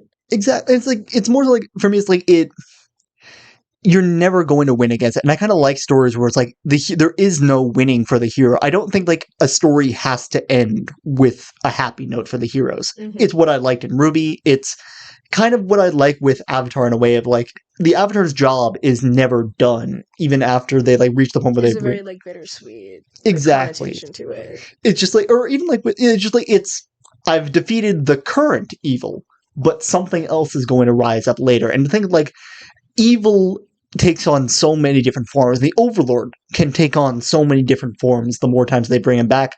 He's never going to go away, and I like that about it. I feel like they could have played into that. And I think that makes the main characters seem even more resilient, because they know he can't be beaten. So then the fact that, I mean, it would have been really cool if they had a moment where they're like, why are we even doing this if he's just going to keep coming back, And I think it's just the fact that they do keep doing it and do keep like rising up and trying to beat him and not giving up. I think that shows a lot of like their character as well. It does, but it also feels like they don't really explore, because like, exactly, like I would have liked to have seen that talked about more, or something like along the lines of that, because it feels like I don't, like, they haven't brought him back yet, and I hope they bring him back, but I think like a lot of the fan base has been like, oh, reusing ideas bad, don't do it. It's just like, no, that's the whole point. Right. That's literally the whole reason he's there. No, and I really do like that, like you said, like there's a lot of really good quotes, like the final battle when Lloyd does fight him in season 2, which is one of my favorite moments in the show, is the final battle, is the Overlord. He's like, you can't defeat me. Where there is light, there will always be shadow. And then Lloyd says, like, unless my light is bright enough. And I think that really is what you're talking about with the themes. It is, minus the, like, if my light shines bright, that defeats the whole purpose of it. It's just like, no, Lloyd, it's just like, literally, you can shine as bright as you want. There's going to be that little pocket of shadow that always exists somewhere. Right, but he'll still be I guess, like, brighter, you know, he'll still be able to, like, he'll still fight him, yeah. Which is exactly.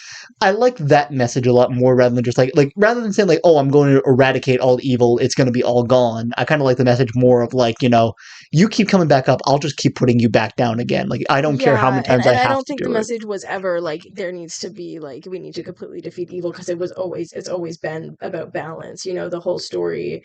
That's also a really main like recurrent theme is balance. Like there's the Right. Island of Darkness, and then there's like Ninjago, and they literally make a yin and yang. It's literally my phone backdrop. Like it's been my phone Is it backdrop actually? for like the two It islands. actually It's is. literally been that since I got my phone. Listen, I Well, in respect it. ninth grade, and then I got a new phone Yeah. and I changed it back to Back it. to So it's that. literally been this for like 10, almost 10, like 8 years. Yeah, and I guess that is a main theme, but it feels like they also never really explore that, despite how important, integral that theme I think is. they do a lot with the Oni and the Dragon. They do. There, I think they do talk a lot more about maintaining that balance. But it feels like as a kid, as a kids show, kind of of this kind of realm and that kind of thing. And listen, I still watch Thomas. Have that be in mind, people. I don't care. I will watch kids shows. I just binge Sophia the first. It's just I don't care. We're We talking watch about Ninjago. exactly. It's just I do not care. I just want to say that Which I is don't not a kid show. It's for everyone. It's precisely. very dark and people die even though they come back. It's just even though it has no consequence. But Right. But they still die. I was saying, it's a combination of that, and it feels because of it kind of has that kiddish connotation. It's kind of it feels like they always teach that good is good, evil is evil, and evil must be eradicated entirely. But the thing is, evil will never be eradicated. That's the thing. And that's what they did with the Overlord. It feels like that's what they were supposed to do with him. But then it just feels like every time, the last time they defeated the Overlord, and now it feels like he's supposed to be kind of gone forever. There's no trace of him.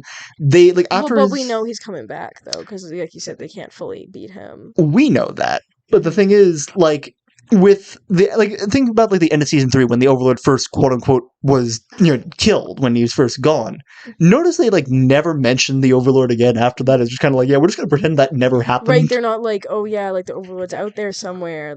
He might come back someday, kind of thing. Right. And I kind of I wish what we got with this was okay, years and years go by, maybe even this cast of ninja are all gone, but they've always passed down the message that the Overlord will eventually return. And maybe generations and generations of them have suppressed the Overlord so far, but then something happens, some change happens that suddenly now the Overlord is back and he's able to surpass whatever they're doing to try to suppress him. And now it's up to this new generation to kind of find that hope again, to find that desire to keep fighting again. And I do hope they do end up doing something like that. I do too, but it just feels like they're not going to. It feels like the Overlord is just old news now. They're not going to use him. Well, you're on Crystallized. I am, and it's I know that's what they're going to do with this, but it does feel from what I saw of the Crystallized battle, that they are leaning into more of Overlord is dead now. Yeah, well, I mean, that's what they did in season 2, and then he did come back. So I think it's like what you said, where it's people are they don't want to see the same thing over and over again. But I would like them to at least mention it and be he's gone for now, but he'll be back someday. He's always going to come back. Yeah, kind of thing. What was it? I was going to say something about the Overlord, but I do not remember. I mean, let's see, about him coming back, about the fact that they're never going to use his idea again, which I'm betting they're not going to. What was I going to say about him? I don't remember, man. I mean, he'll come back to you. Yeah, it'll come back to me. But that's my main thing of why I love the Overlord so much. I feel just what he.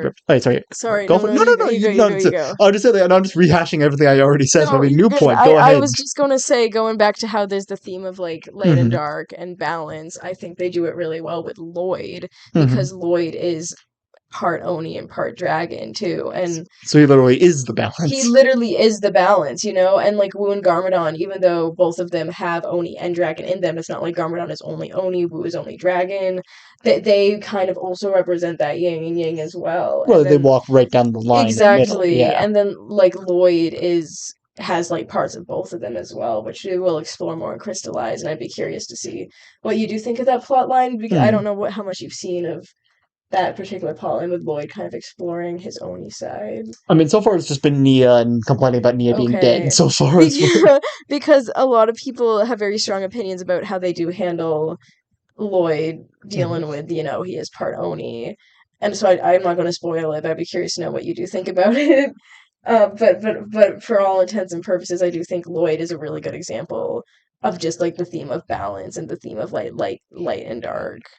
So, man, I'm gonna say then I wish that they used him for that more often rather than have him complain Yeah. for like 5 episodes about stuff we already know. Lloyd has a right to complain. Lloyd needs to complain more. Lloyd needs to complain more about how he had to give up his childhood and how he's literally like a 12-year-old inside like a 20-year-old body. Like I need that to be brought up. And it's just, I'm fine with him bringing it And up. I want him to whine about it. Just to Woo. Okay, to Woo specifically, 100% go for it. But it's just like to us as an audience and to Akira or Akita. Yeah. So to Akita, I felt so seen in that scene. I'm just like, Lloyd, I've rewatched the series how many times now? I've been with you through how many of these events now? I know. You know what? I think I'm going to disagree with you on this point. Right. Because I think it's important for Lloyd to rant about it. And sure, maybe he shouldn't have done it to like Akita and to us. And to us. No. I want to see it, and I want to see. I want to see more of it. I am here for Lloyd angst. Okay, because he has been through so much. Okay, not to mention the whole Harumi thing where he's like loves someone and then she like backstabs him. Like I want him to complain, and I want him to complain to like other characters more. Like I need that. And again, like, I'm not necessarily against him doing it. It's more so like, can we get like more like broken up bits of it so it's not just like straight shots of us listening to it? Because I'm just like, I get it, Lloyd, and I want to feel bad for you. I do. I want him to reach like a breaking point, and I guess maybe not like necessarily like whine about it or complain about it, but maybe like just like I want him to be allowed to be angry about everything that happened, because I think that's a great point of Lloyd's character is he did become a really like resilient, like he started out as literally like a bad kid and he wanted to be evil like his dad, and then like through joining the ninja he learned to be good, and I think that's a great arc. But I think he should be allowed to like be angry about certain things, and I don't think they let him be angry enough. I guess it's just like the way they do it in that particular. Because I feel like what would have been better is like a scene where like someone else is complaining about something going on, and then suddenly, what's Lloyd like snaps like, oh, like you think you've had it bad, and then goes off, kind of like talking about all these different things. Wait. I think it's okay. Maybe. Bro, I want to respond to that. I want to respond to that. Oh, no reply, I see. All right, there we go.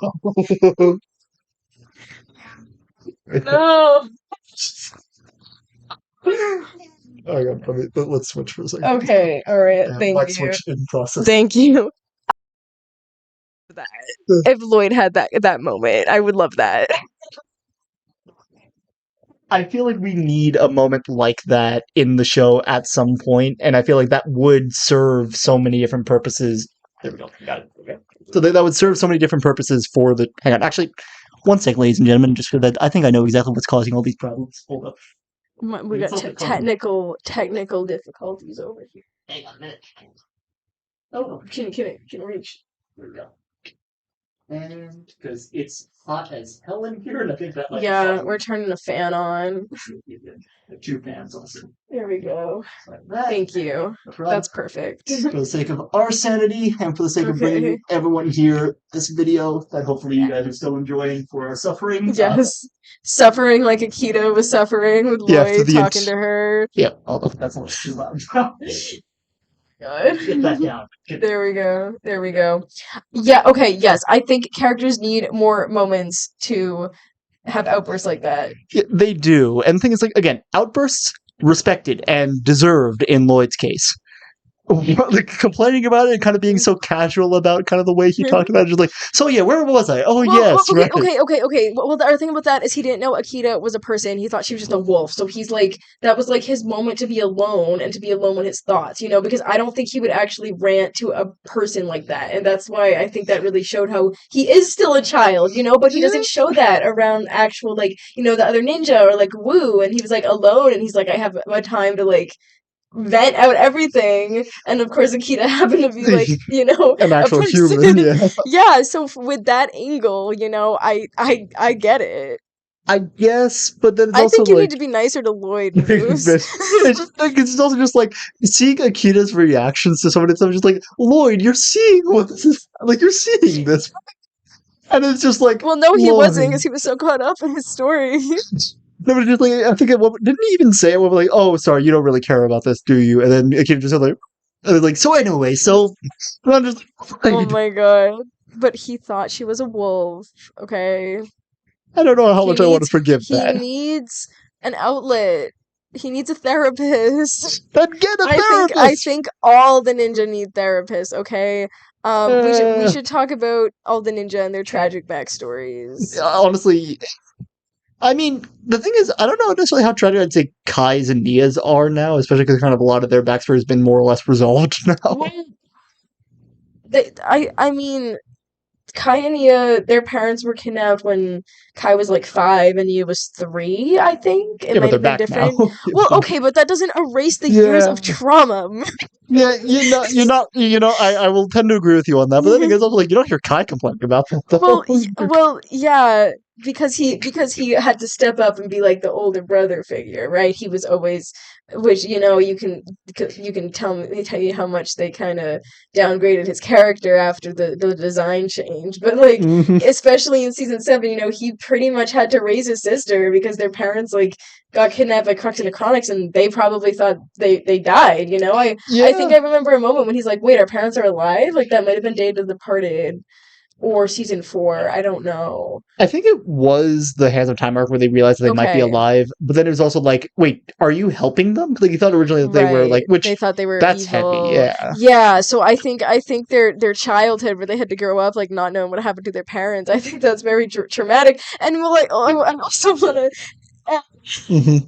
more hate to Wu is that Wu knew Maya and Ray, which are Kai and Nia's parents, and that means he knew Kai and Nia existed, and he just let them grow up on their own in a Mhm. blacksmith shop with no parental He figure. was just like, nah, you guys will be He's fine. like, I'll come talk to you, Kai, in like 15 years. Yeah, I'll be back. yeah, I'll be back. Just stay right here. It'll be good. Like it's fine. Like, and that's the same thing that Wu did to Lloyd. Was he probably knew that he was left at the bad boy school. No, he did know. All of them knew, because in season 1, when Lloyd first comes in the first episode, they're like, "Oh, he must have escaped the bad boy school again." Yeah, it's like they all knew They where he all came from. knew, Yeah, and no one did anything. yeah, but actually, the thing is, then is Misato really to blame then if Wu knew this and didn't get him out of there? Both to blame. They were in Yeah, cahoots. they were. like. It's funny to think that Gordon, if he knew that's what was happening, he would have been like, "No, No, I'm putting all yes, of this aside to and raise my son," and exactly, then exactly. He couldn't have done anything because he was banished, and then Lloyd was left with terrible parental figures. I mean, in fairness, only he could have come back, but at the same time, yeah, no, he just was left with the worst of both choices. Could he have come? Well, no, Garmadon 'Cause- couldn't have come back because he needed the Samurai to open the portal. Well, no, because oh yeah, sorry, no, because right, he was banished to the Right, he thought- was in the underworld, and then he went to the Realm of Madness through the portal. and then he could have come back So from he could, that, right, and but then but okay, I don't know how the timeline between the pilot to season 1. It probably was like a few months or something, but he had to stay there to regrow his arms or to get 2 extra arms. right, He yeah, didn't yeah. start off with 2 extra arms. Yeah, I was like, humans don't generally have 4 No. arms. Really?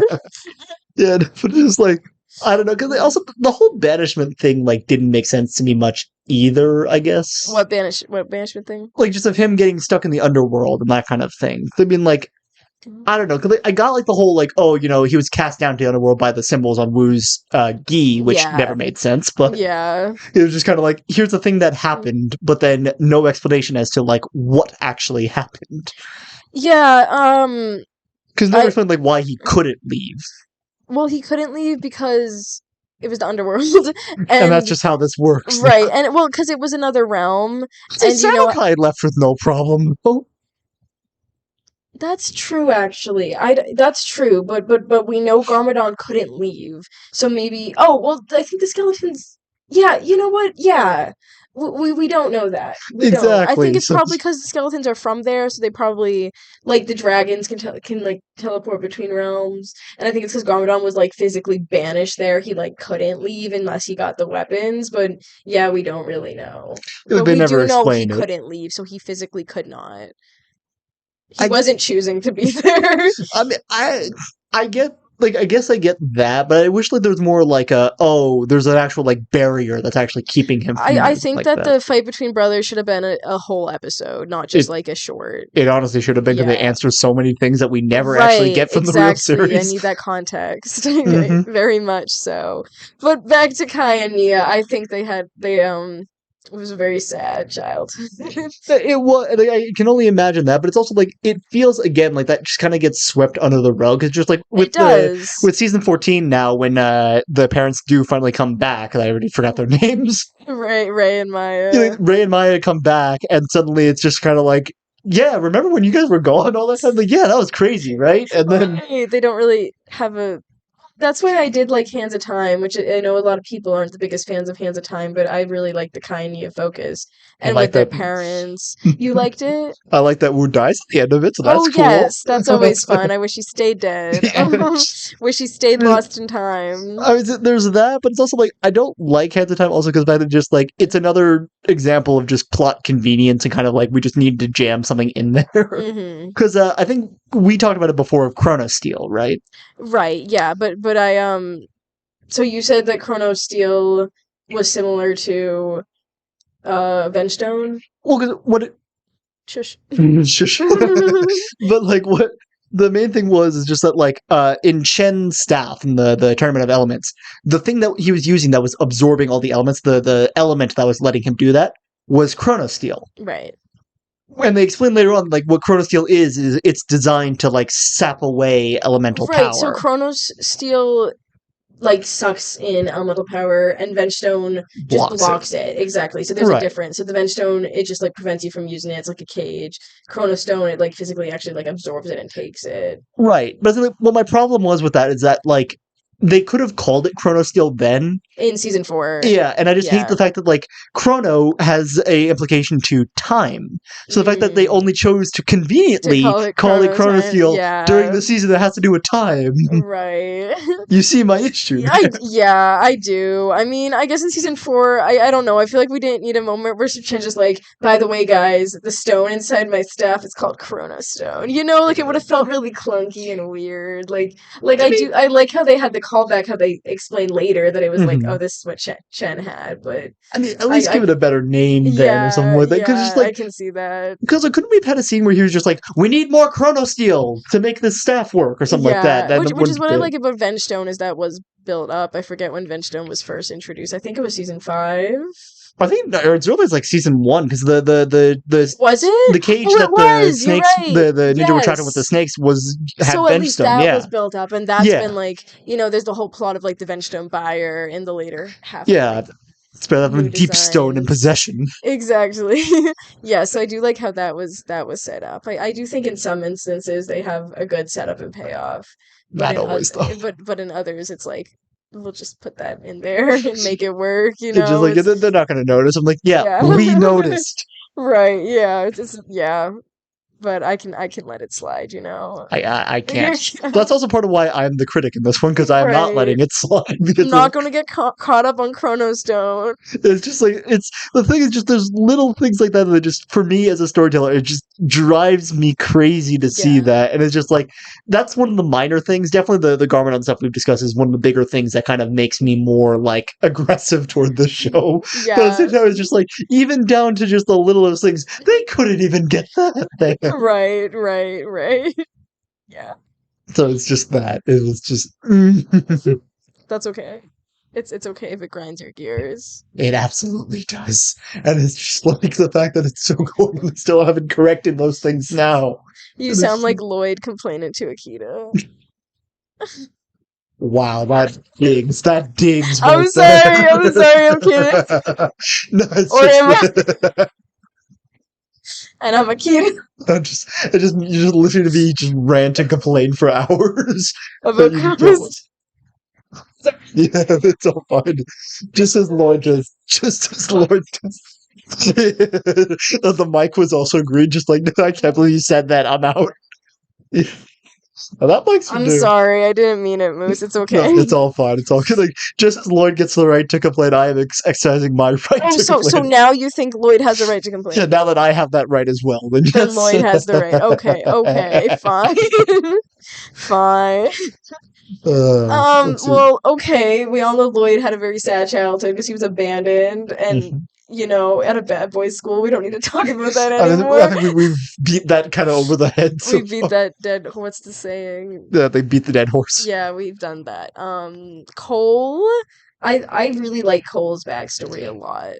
I do too. It's another one of those, it's just a shame we don't get enough of it. Of kind of like, Definitely. we know his mother was the master of Earth now, which we never knew before, which is awesome to know. Well, we have to assume that because his father wasn't. So it was pretty much a given. I mean, I was gonna say they could have slipped it in there that like Mr. Soft Shoe over there was also a master of Earth at one point in his life. Well, no, he would have been because what I do like about Cole is that his was set up from season 1, where he unlocked his true potential. He was like, I want to be a ninja, and my dad wants to be like he wants me to be a dancer. He wouldn't understand. So if his dad was like master of Earth, then he would have understood. 50-50 on that one. I mean, like We can assume, it doesn't need to be spelled out for us. Like true. No, we're right smart on that, enough to figure it out, So you got me on that one. You definitely had me on that one. Okay. It's just like I do feel that they could have done some of that. I'm not saying they had to, but I'm saying they could. That is something that They they could have done a lot with Cole earlier, which is why I'm really glad we finally got his what happened to his mom and actually a Cole centric storyline in Master of the Mountain. It definitely was needed earlier, but I'm just glad we got it. Yeah, especially because his voice actor did die after that season. Kirby Morrow. So I'm just really glad. R.I.P. Kirby Morrow. I'm really glad he got to do a season as well. Yeah, they just said he got his own centric season. Definitely. Yeah, and then, a very good send off for sure. It's I remember when the news hit that he did die. I didn't know that was his last season actually until now, and honestly, that makes that even more sad. I think actually his last season was the Nia season. Was it really? Yeah. So he did get another one, but I'm just glad we got a Cole season. Well, listen, either way, that season was amazing, and thank you to Kirby for doing it. And I'm from the little bits I have seen, I don't know if the voice has changed by now. I thought it changed after the funeral. It's right? changed. Yeah, it's changed and crystallized. But he's actually voiced by the person who voices Morrow. Yeah, which honestly, I haven't really noticed the difference. So I mean, to that voice actor, 10 out of 10 for you. I think it was a perfect choice to do a Ninjago Legacy, someone who already was in the show, and Andrew Scott. No, Andrew something is his name. The voice actor. I'm also terrible at remembering. I love the people who bring the show to life, but at the same time, I just that am might not even names. be his name at all. But whoever does do the voice, I think they did a very good job. Yeah, shout out. Shout out to you who I will remember. Shout out. We will look up your name promptly after we get this video. It's Andrew something, I hope. Imagine it's just not even Andrew. It's not even in the name. Okay. Oh my god. But just like I said, I do think that story was really well done for him. I said, there's one Andrew Francis. Andrew Francis. It was Andrew. Thank you, Andrew. So thank you. And not Andrew Scott. That's another actor who I very much like. But anyway, let's say, how about we move on to the ninja with the least amount of development to their backstory? Also, wait, what? The second least most developed ninja of them all, I think. Do you think it's Zane or Jay? Jay. I think it's Jay. Jay? I think Jay is one of the most developed. I don't think he is at all. Really? Really? I love Jay, but I feel like Jay is constantly getting stuff when other ninjas should be getting it. Really? Because he's gotten 3 seasons 2 seasons at this point. But what seasons has he got? I mean, he got the Nauticon season. Seabound. No, sorry, not Seabound. Skybound and Prime Empire. It was very Jay focused. He's the one to feed the bad guy at the end. He did. I wouldn't necessarily say that makes it focused on him per se, because just he didn't necessarily grow as a character from that season. I felt for Skybound, he definitely did. That season, I will not argue and say that that's not a season centered around Jay. That season definitely was. 100%. But Prime Empire. Yeah, I mean, he was the most out of any of them who you would consider being the focal ninja. It doesn't necessarily mean he was like, Skybound and Master of the Mountain. It was very like one ninja focused, but a Right. lot of the seasons aren't. Even if there is like a main ninja, like season 4 is a Kai season, but it's very much focused on also like Lloyd and like the other characters too. So I think that's kind of the same as what Prime Empire was, in my opinion. I'll say with Prime Empire, honestly, I don't think saying that like one ninja gets any development over the others isn't really saying much. Because honestly, I think like what was the samurai character in Prime Empire? What was his name? It started with a K, I think. Like just that NPC got more Yeah. development than all the ninja Right, did that they didn't entire really season. get much development per se, but they were like them in the main like action and stuff. If it's possible to get anti-development, Kai got that this season. That being Mhm. like, oh, I'm down to one life. I'm just gonna run over here now. You guys deal with that. Yeah, Kai has been very shafted, absolutely. Mhm. He turned much more like cocky and more of like, butt of the joke, like just kind of the comic relief after like season 9, I think. Which honestly, like, cocky characters I like when they become the butt of the joke. I think that's funny because otherwise, like, there's only two things I think you can do with a cocky character in a story. It's either like you either give them a scenario where they grow out of being cocky, kind of like with McQueen. I know another product which we'll talk on, especially with a 4th movie on the way for Cars. You knew about that also, yeah, right? better fix the 3rd movie. Better fix the Same second movie. with Toy Story 5. Better fix Toy Story 4, but that's not what we're talking about today. No, but just like with the arc of McQueen in Cars, where he goes from being very cocky to suddenly being a bit more humbled. That's one arc you could do. The other one is you keep them cocky, but then you keep having them get knocked down with them. Cocky to begin with, you can argue like he did, like, in like season 6, he's like, yeah, I'm at the hospital because my hair is slick. It's sick. It's slick.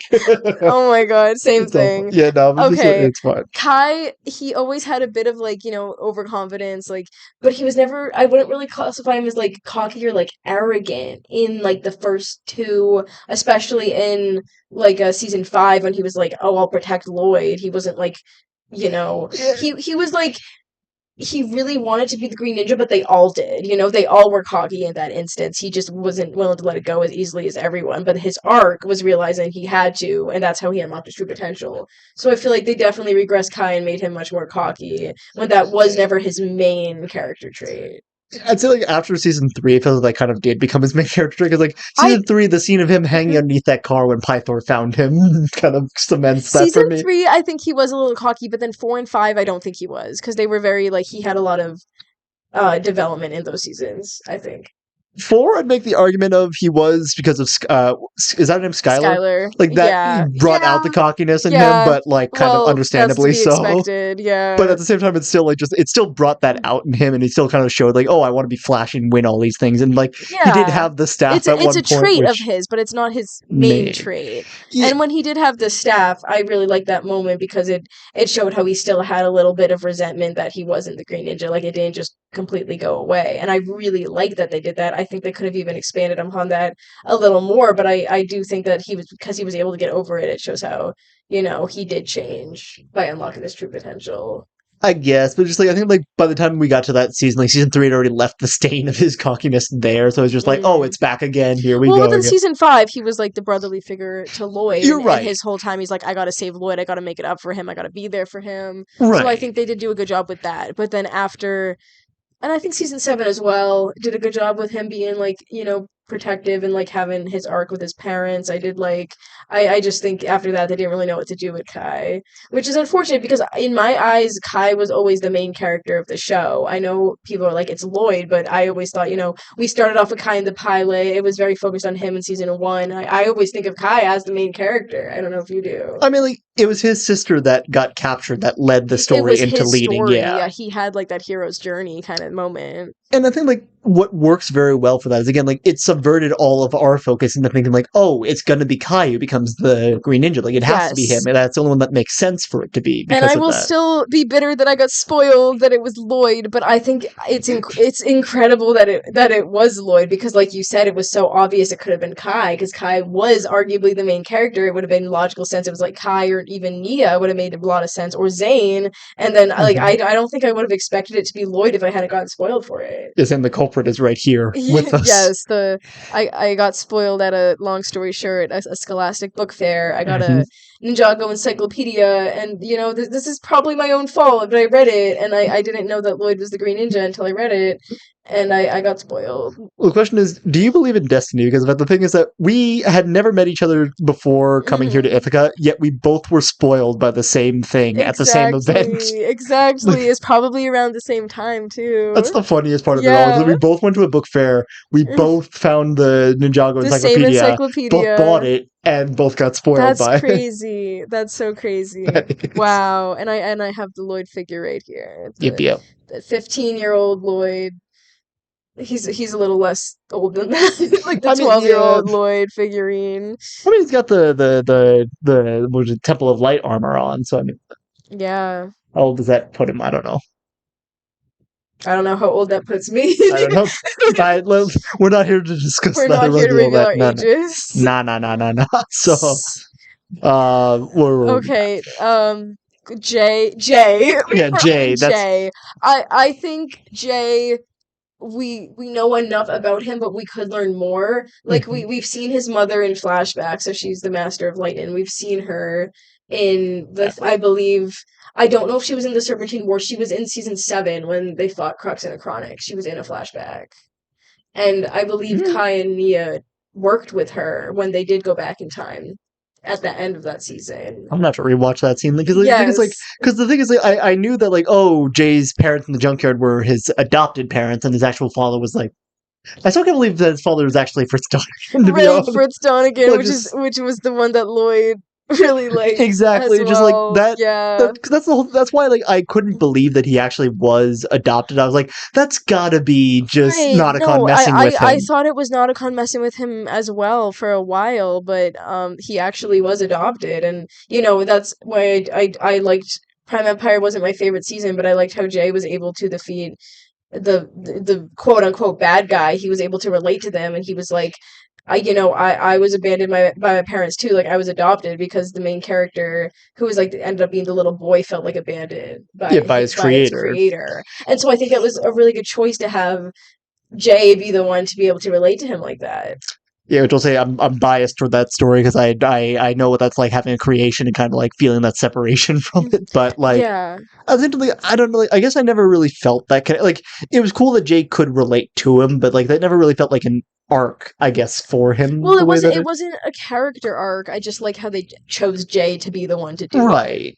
But it's I do feel like that still is like it shows okay, he had development, but it's not like increased development the way it kind of was for some characters like Lloyd, who got development over time of kind of growing with his power and understanding he doesn't always have to fight. The only development he really had was kind of Lloyd realizing he didn't have to kill his father, he had to save him. I guess that's kind of what Jay ended up realizing at the end of Prime Empire was this is this kid's just like me kind of, and he could relate and help him not be this.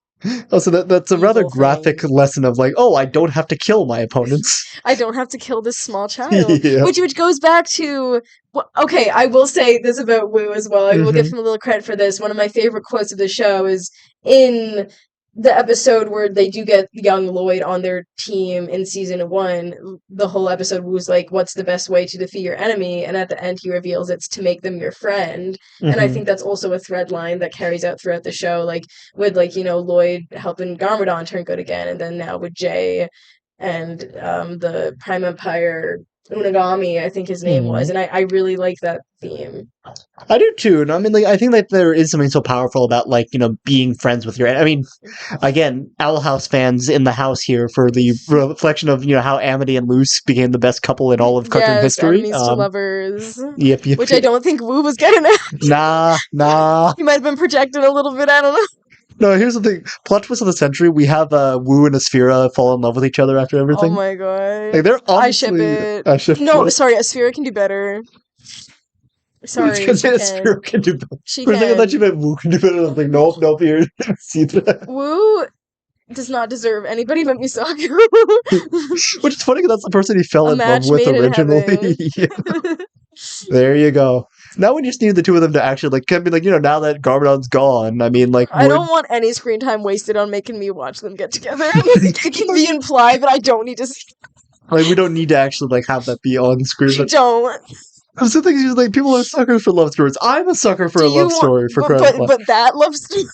I'm saying I'm a sucker for a love story. Am I saying I want this? No, but I'm just saying if it was there, I would watch it. Okay, well, that's okay. It's just I respect that. It's fine. It's fine. Like I hear the pain in that. No, but like so, like I do feel like not Zane. Zane gets a lot of development. Just Jay like doesn't really. It just kind of like he's usually the character that bolsters the other ones up, or is usually the other comic relief. He is comic relief, but I like how that's not what he only is. That's what he mostly is. But when he gets serious, he gets serious. Like at the end of Skybound, he at the end of Prime Empire, like he has his moments where he will go like, where he's not like this isn't around. a joke. Exactly, like the end where Nia sacrifices herself like to the sea, like that thing. Like he was very emotional. He wasn't like cracking a joke. He knows his time and place. I mean, I'd say that, but then also we do cut to a scene later of him just ripping off the beard and be like, "Ow!" I said, "Listen, as someone who's actually going to be comic relief. Listen, as someone who's waxed their eyebrows before, that does more than just ow." I was saying, the jokes are still there for this man. That's true. He's got a He was very depressed about Nia, though. He was more depressed than Kai, which I said this earlier. I would have liked to have seen Kai be more depressed. I feel like whenever something happens to Nia, they focus a lot more on how Jay reacts to it than how Kai reacts to it, even though like that's his sister. Kind of like how Yang reacts to Ruby. Exactly, what happens, yeah. Like Yang and Ruby from Ruby is. I feel like the sibling dynamic is very lost. Like sometimes I forget that Kai and Nia are actually siblings. Yep. So that could have been. Does this confirm that cartoon writers just don't know how to write siblings? I think so. I do. Because can you think of any good example that you would say does a good job with like a older and younger sibling? I'm trying to think, and honestly, like, in anime, I think they do like a few examples of this. Nothing particularly comes to mind because there's like, I don't know, like the big brother big sister trope in anime is one of kind of my favorites. Because I think it's like it's what I like about like some characters who are just like very motherly toward a lot of others. I think like that relationship is handled kind of well. But then again, that's also with characters that are like more found families rather than like actual biological. Like biological families. I think are just messy, no matter the medium and that kind of thing. Like I just can't think of. And I love. I've told you this before in our other video we did our top 3 is I love stories of whether it be found family or biological, of like either a parent and a child or like a older sibling and a younger sibling. That's what really hooks me in stories is like the family dynamic, which is why I really love Lloyd and Garmadon's story. And I can't really either think off the top of my head of something I think that does a good job with sibling dynamics in kind of like an ensemble cast like this. Right, like when you have so many characters you have to focus around, like just that kind of gets like lost to the wayside almost. Yeah. Now we're on Zane. I think he's the last one to talk about his backstory. Yeah, we talked about he's the last one. I'm like, is he? Yes. Oh, actually, Kai and Nia are lumped into one. Yeah. I mean, they basically are, yeah. Okay, there we go. Yeah, like they are basically lumped into one, I will say, because just like Nia rarely gets time to stand on her own, and when she does, it usually has something to do with Kai, which I don't entirely like. Or with Jay, yeah. Yeah, exactly. They're just like, give Nia a chance to shine and not kill her off in doing it. Which they did in season 5. It was very cool when she defeated the Preeminent. I like that a lot. Did she defeat the Preeminent? She did. She unlocked her true potential and made like the water. Oh, right. Yeah, yes. I really liked her arc in that season of like learning to be the water ninja and embracing her powers. Yeah, I think that was a very Nia focused season, even though she wasn't the main ninja. Definitely not. But I mean, like, again, like, it's nice that we finally at least have it. Like, be grateful for the fact that we have it. We would like more of it, absolutely. But, always at least more Nia content is good for me. Yes. But Zane, I who doesn't love Zane? Don't say you. You like Zane, I mean, right? I do like Zane. Okay. Is he my favorite ninja? No. Do I like? I think he's not. He's a character. It's like I don't hate him. I don't love him. Okay. He's just kind of like right in that Yeah, neutral Zane is area. he's probably the most popular ninja. I think Is he if you really? like took a poll on like Twitter or something. Do I blame him for Um that? No. Just do I blame him? but the unfortunate thing about Zayn, I think he falls into the same trope as Kai, where they start off really strong in the series and then they kind of get forgotten. Because I feel like Kai and Zayn, at least right now in the story, they don't get a lot of focus. Like the last big thing that Zayn really got was in season 4 when he was like embraced that he was a titanium ninja and unlocked his dragon. He hasn't really gotten a big moment since then. I thought you were gonna say when he died. I was Well, gonna say besides, I guess the Ice ninja. Emperor, yeah. Well, he died before he died, and then he became the Titanium Ninja, and then there was the whole Ice Emperor plotline, Mhm. but we never really got much like of the aftermath of that, which I talked about before is a big problem I have with the show is characters don't really talk about stuff, and I think that that would have been a very traumatizing experience for Zayn, like actually, being this evil Ice Emperor and like enslaving this whole like population of people in another realm and like literally like being there for like 30 years or something. Which again, everyone like kind of just forgives Exactly. afterward. They It's just just kind of like they're like, yeah, it's okay, you were like a dictator and committed like, war crimes. They war killed a bunch of crimes, a people. genocide. Like, it's fine, Zane. It's Yeah, okay. And Zane's like, it's fine. I don't like remember or whatever. yeah, and they just walk away and It's sing kumbaya. no, like you need to talk about that because that's a lot It to is. deal with for everyone involved. No, it definitely is. But it's also like I don't know. I felt like I stopped liking Zane's character after season 3,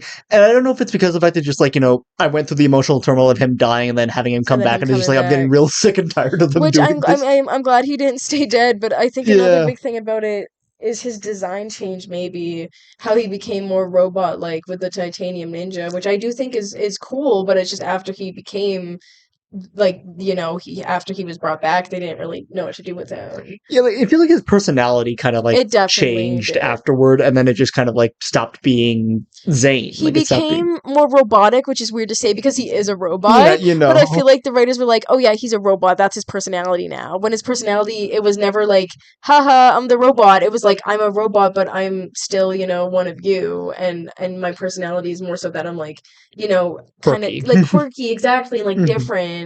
But I- that's not his defining trait, and now it is. It's funny how you feel like he doesn't lean into being a robot, and yet like the first line that comes to my mind is in like season 1 when they realize that Nia is the Samurai X. It's like, nope, my records show no thing of that. And it's like And they lean into that, but it's funny when he right. does that No, though. it is, and I love Robot Zane. That was like, again, that was the first episode I watched was when Zane was a robot, and even though that was like, the first time I was being introduced to these characters, that blew my mind as a kid, and I think that blew like everyone's minds when they like when he Yeah. like opens like And the you see like he's not compartment. real, yeah. Yeah, I think that's like wow, what a plot twist. And I like that plot twist. I just wish they balanced his robot side more with his human side in the later seasons. Yeah, again, like I like it mostly is just like a personality thing, and I don't know if it's necessarily because I feel like he's also like became more robotic. It's just like he didn't feel like the Zane that I grew up with the first couple of seasons. He doesn't feel Yeah. like the Zane that he almost becomes a completely different character, which is like He it's becomes like a side character. he does like it's mostly like he becomes a different character entirely. He's not Zane anymore. He's almost like I hate to say like he's a Zane 2.0 to the degree that like Well, he kind of is, yeah. it's like he's not the Zane we grew up watching, and because of that, I don't like him just for that. I guess. Yeah, I liked him in season 8. I think he got when he was like undercover with the Sons of Garmadon, and then he fought like Mr. E. I think he got good stuff there, and he did in the fire chapter. He was the one who jumped in the way to save Wu, so he did have like these little moments. And I will also say in Dragon's Rising, he does actually get some good stuff, and they do actually Hmm. focus on him and Kai. Kai is amazing in Dragon's Is he Rising, and it really? makes me All right. so happy. So Dragon's Rising is doing a lot to kind of heal these old wounds. I will say it's just unfortunate it took so long. I was like, can they continue healing those wounds? Is the question. Exactly. But I guess back to Zane is his backstory is really sad with I think TikTok, which is the one when it's revealed he's a robot and he unlocks his true potential. I think that's one of the best episodes of the whole show, and it's definitely one of my favorites. because I love the message of like, everyone's like, you're a robot, but you're still one of us. You're still our brother. You'll always be one of us. Right. And his backstory, even though his dad does come back, but then he does end up dying again. I think it's really sad how he was like forced to forget everything and like have his like memory switch shut off. It is really tragic. I mean, like, especially when you consider that his father is the only character who hasn't been brought back to life now. Right, It's he's just like, actually dead. like, Yeah, just you and have Morrow, and even though Morrow, he was yeah. brought back briefly, Yeah. the one character I actually want to come back. Yeah. Please. But it's just like, like it adds that much more depth of just like, yeah, like just he lost the only like real family that he really had, but now he's found it It's within that the message ninja. of Yeah. found family, which I Mhm. think a lot of the ninja have that like whole like always, he didn't really his mom died and he didn't have a good Exactly. relationship with his father, so he also had the found family. Kai and Nia, who literally grew up without parents, they found a found family. Which then Wu Jay, is their well, no, with each other, not with it's and Jay had loving parents as well, but he still had the ninjas like his second family. And then of course Lloyd, they were like the first people to really welcome him once they finally did. So I do love how it's kind of a band of like, all these really like these kind of misfits all like coming together and being like I like that aspect of it. Also, like even with Jay, it's like I think like maybe even if there was like part of him that kind of knew he was adopted or something like that, or like maybe just like his parents like just didn't know how to handle Jay. Like just like I feel like there are stories of like parents who just don't know how to handle their specific kid, who just aren't equipped for Yeah. that specific kid. And I think like there's maybe a part of like Jay's creativity that just they didn't know how to really handle, and that's kind of where Wu comes in. That's where the rest of his family comes in. Or I think like Yeah. that's where it feels like kind of he like fits into that a little bit more with that. But Also, he was really embarrassed by his parents, like in season 1, when he like yeah, brought them over, and that was really funny. that was. When his parents like came and they're like, "You never call," and he's like, "Mom, I called you 2 days ago." Like, it's like that's really funny. I mean, it's relatable too. I mean, Right. like I do love the humor in Ninjago as well. I do think it's really funny. early humor, I would say. I don't know. The more recent stuff, it feels like they've cut back on it a little bit, and I kind of like. I'm not a big fan of like pure comedy series. I No, kind of me like that little bit neither. of like a sprinkling of like realism or action or something else that kind Yeah, of like I'm breaks not it I'm up. not a fan of like dumb comedies or anything like that. So I like when comedy takes a backseat, but it's still there. Mhm. And I feel like just it has over the course of the more recent seasons.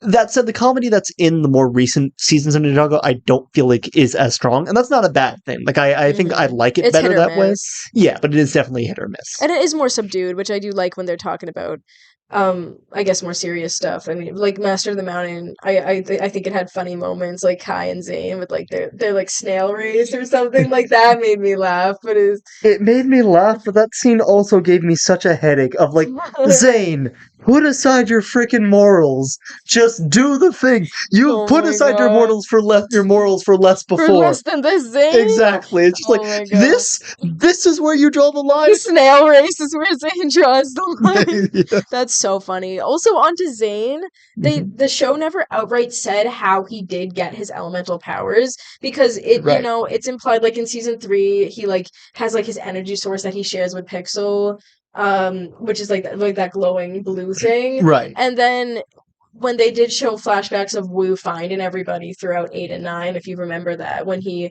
went to Zane and talked to his dad, his Zane's dad was like, there was like another old man came by a few days ago, which was implied to be the Master of Ice that we saw in the Serpentine War flashbacks in season 4. So it's implied that like somehow the old like Master of Ice took his element and like put it into Zane, but Like we never, imbued it. yeah, but we never really got confirmation of that. But it's like it's implied. Yeah. It could be like that makes sense. 'Cause also, like when Pixel saw his power source originally and commented like, "Oh, it's different or strange" or something like Yeah, that. and Like that's that. why and Zane couldn't do Spinjitzu without her in season 3 when he split it. And that's because like, that was like the source of his powers. Right, which I don't know how I necessarily feel about because of it. I felt like Spinjitzu was not a It's not power, tied to your elemental or not just even that it's not tied to your elemental powers. It's a technique. It's not Right. a like natural born thing. If you couldn't use ice, I get that. Can't use Spinjitzu? Come on. Yeah, that's because he could use ice without Yeah, so it doesn't make her. sense then. It doesn't. No, it doesn't really. Also, they know. don't even talk about that ever again. He gets Spinjitzu back anyway later. Well, she does end up going into his head for a while, and I guess when she does leave to become Samurai X again, he kind of has all his powers back. Well, no, but I meant like before that, like when he was going to fight against the Overlord when he quote unquote died the first time around. Didn't he have his Spinjitzu back by then?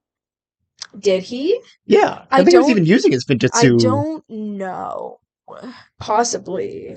Because they kind of just like, oh, like there's a plot line where Pixel and Zane need to be together for him to use Spinjitzu. And like it makes sense he was using Spinjitzu in the digital world because obviously, digital boundaries change the reality of things and that kind of thing. Yeah. So that made sense. But then after that, they just never kind of touch on that or bring that up ever again. Just kind of like, no, I don't know. Yeah. I season 3 is not my favorite. I think it has a lot of really good elements. I mean, I definitely hate the love triangle between like Nia, Jay, and Cole. That was a mess. and a half and unnecessary and among a lot. Well, I mean, the only good thing that gave us is that it set up pretty nicely the Zane, or not the Zane. Zane is not involved in this love It triangle. set up the Cole Jay rivalry within season 4 in the tournament. I will agree to that because that was a good because Jay and Cole they're like kind of an iconic duo now, and it definitely set up their rivalry and them being able to make up in that fight, which I love that fight when Cole like sacrificed himself so Jay can win. Right. And I also like how the love triangle kind of set up Nia's arc in Skybound is because at first, she liked Jay and they weren't officially dating, but they went on that date and once bitten, twice shy in season 1 when Jay unlocked his true potential. Right. And I like how it kind of set up her questioning what her role in it was if she was just supposed to be the love interest. So Which I she's think not. Right, exactly. So I think it gave much needed development to Jay and Nia when they do finally rekindle their relationship and get back together. So I will say, it set up good arcs. It was just kind of painful to watch in the moment. Which I think love triangles in general are supposed to be. You know this. I'm not a love triangle fan at all. Yeah, and I don't blame you. It's just the thing, again, that's another thing with romance. There's some kind of also I think just to make sure. Yep. Okay, there we go. Yeah, I think just to preempt it. But the thing with love when it comes to any kind of emotion that you feel through these characters, when you feel pain with characters, it's sometimes it's good to feel that because that means you actually care about these characters and that kind of thing. Other times it's just just get me out of here. I don't want to see this. I love a good slow burn if you know they're going to end up together. Mm-hmm. And love triangles, it's we knew Jay was going to end up with Nia. We knew it wasn't going to be Cole. So it's what's the point? Why? Why even do it? Again, because it sets up easy and unnecessary drama. Exactly. They're what's a cheap way we can create some tension. There you go. There it is. Gee, it's almost like it's a kid show that needs these dramas here. No, that can't be it. That can't be it, man. But if I was a kid, I'd be so annoyed at that love triangle. Yeah, you're saying you're not still now. If I was a kid, I'd be so annoyed. You still are. Technically, yes. And I was technically a kid when I watched it. And I was very annoyed, and I still am very annoyed by it. Yeah, no. Just love triangles in general are I'm not as opposed to them, I would say. It's more just I like the little bits of kind of the arguments that happen within fan bases when it comes to who's it going to be in the end. Shipping wars. Yeah. I like when that happens. I just don't seeing it. Respectfully, because they can get pretty ugly. They can, and I think the Ninjago is a pretty good example. The Ninjago community... I'm not really involved in online fandoms, but when I was, it was pretty civil. It was a pretty respectable community. But so you have to tell me, this is my very first time interacting with the Ninjago community, and also, hi guys. Please be respectful. I mean, again, with the Ruby community, I had to worry about that. With this community, I never interacted with you guys before. It's nowhere near that level at all. I don't think any community. Maybe Star Wars a little bit, but I don't know. It's a different level, man. Gee, I think that's the next series we got to talk about. Star Wars, just to talk about the community in general and just that would be quite interesting. Yeah, but is there anything else we wanted to say for Ninjago though, or is there any other? I will say my favorite episode of Ninjago. I don't know if you remember specific episodes, but my favorite episode is Game of Masks, which is in season 8. And when it gets good. yes, it's always been good, but when it gets really good, Yeah. and I just that episode, I remember watching it. I watched Ninjago season 8 as it aired, and people would upload it to YouTube because it came out in like Australia instead of like the US, so I had to wait. Right, And like I it took a remember, while yeah, to. I remember when this particular episode came out, we had a really bad snowstorm, and I was driving. My dad was trying to drive me to my gymnastics class, which was canceled, but I didn't know because our phones weren't working, so I couldn't call Right. them. So we were driving, and me and my sister were like standing in the back of the car trying to connect to Wi-Fi, and we were watching this episode. And so I'll always remember this episode of that like chaotic time. But So it's got that it's special got soft that, spot for you. yeah, Yeah. yeah, and cut out halfway through it, like Oh. when Lloyd was like reaching out to grab the mask, and then the video stopped. And I was like, Oh, "Ah!" that's crushing. That Yes, is it was crush. crazy. We got to finish it, but I love this episode because I really like Harumi, and I wasn't sold on her at first because I thought it was obvious that she was the quiet one, and I thought it was going to be kind of a similar thing to Skylar when Hmm. they like revealed it's like, oh, someone like one of the ninjas' love interest is actually evil, and I thought they were going in a similar route as her, where she wasn't necessarily she wasn't like the big bad, Right, and but I then know. she got plot. Exactly. And yes, and Harumi, I just think they did a really good job with her because she kind of like Morrow, I feel like she became a really sympathetic villain. And I love how we were talking about setup and payoff, how they tied it all the way back to the Great Devourer, how like she lost her parents literally died during the Great Devourer attack, and it was kind of Lloyd's fault that the Great Devourer came back because he was the one who released the Serpentine in the first place and ended up bringing him back. And that's why she idolized Garmadon, because Garmadon was the one who defeated the Great Devourer. Right, and had the personal vendetta against him and all that kind of Right, stuff. that's But why she didn't like the ninja.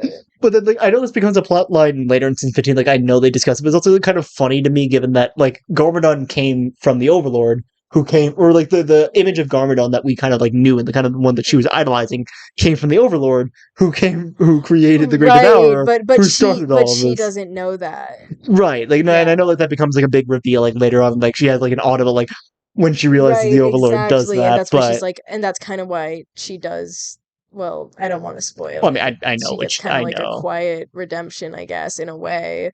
But I think she was a great villain, and her backstory, it kind of like feels like a metaphor to me because like when you're watching Dave the Great Devourer, the last episode in season 1 as a kid, Hmm. you're not thinking that like people are probably dying right now, because the snake's like destroying buildings. Right, yeah. And then as you grow up, like traditionally, if you grew up watching the show and then you got to season 8, it's like, hey kids, remember when you were like really young and didn't really think of the consequences? Well, Yeah. guess what? People died that And day, just drop it on you. like mic Yeah. drop. And that's what Lloyd also realized because Lloyd was a kid during that time, and now Right. he's like grown up, and he's like, oh, like we can't save everyone, and Harumi's family is proof of that. And Right. I just think the whole fight, like the dialogue, just like everything about that episode, it's so good. Like I love that episode. Yeah, like, and again, like that goes back to what I was saying before of like the heroes don't always have to win, and I kind of like stories where it's like they show, yeah, the heroes didn't win in the scenario. Like there were setbacks, there were things that went wrong, or that kind of thing. So it's Yeah, like it plays into that. and they didn't win at the end of season 8 either. Harumi won, and like Garmadon took over, and Lloyd literally thought all his friends got crushed to death, and like he Right. was at his lowest point, and that's what happened to Harumi at her lowest point when her parents died. That's how she became the quiet one. And I like how Lloyd, he's like, when Harumi's like, I want you to feel like the pain I felt, like how does it feel? And Lloyd's like, no, like I'll never become like you.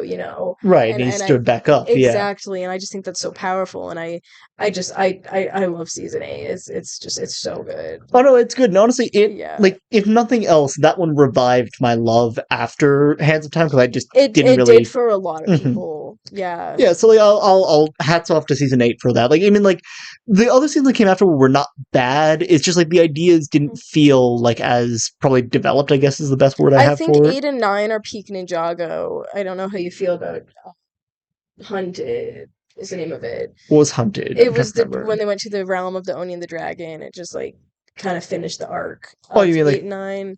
when Wu like met that warrior lady, that Yeah, thing. Yeah, yeah, Faith, yeah. and then when like there was the whole resistance arc, I like 8 and 9 together. I Mhm. like just that whole story. I think was did a really incredible job with. I would say they did. I mean, again, like given that they were in charge of rebooting pretty much everything for Ninjago by then, like reviving the show, reviving the interest in it, and that kind of thing, I think they did a phenomenal job with it. Also, a lot of people were really skeptical because they changed to the movie designs. So people thought it was like they were just trying to appeal to the movie audience, and they Right. were like going to make it be really dumbed down. But the fact that it was like so good, it got a lot of people like to get faith, to have faith in it again. Right, which I'd say it did for Yeah, me.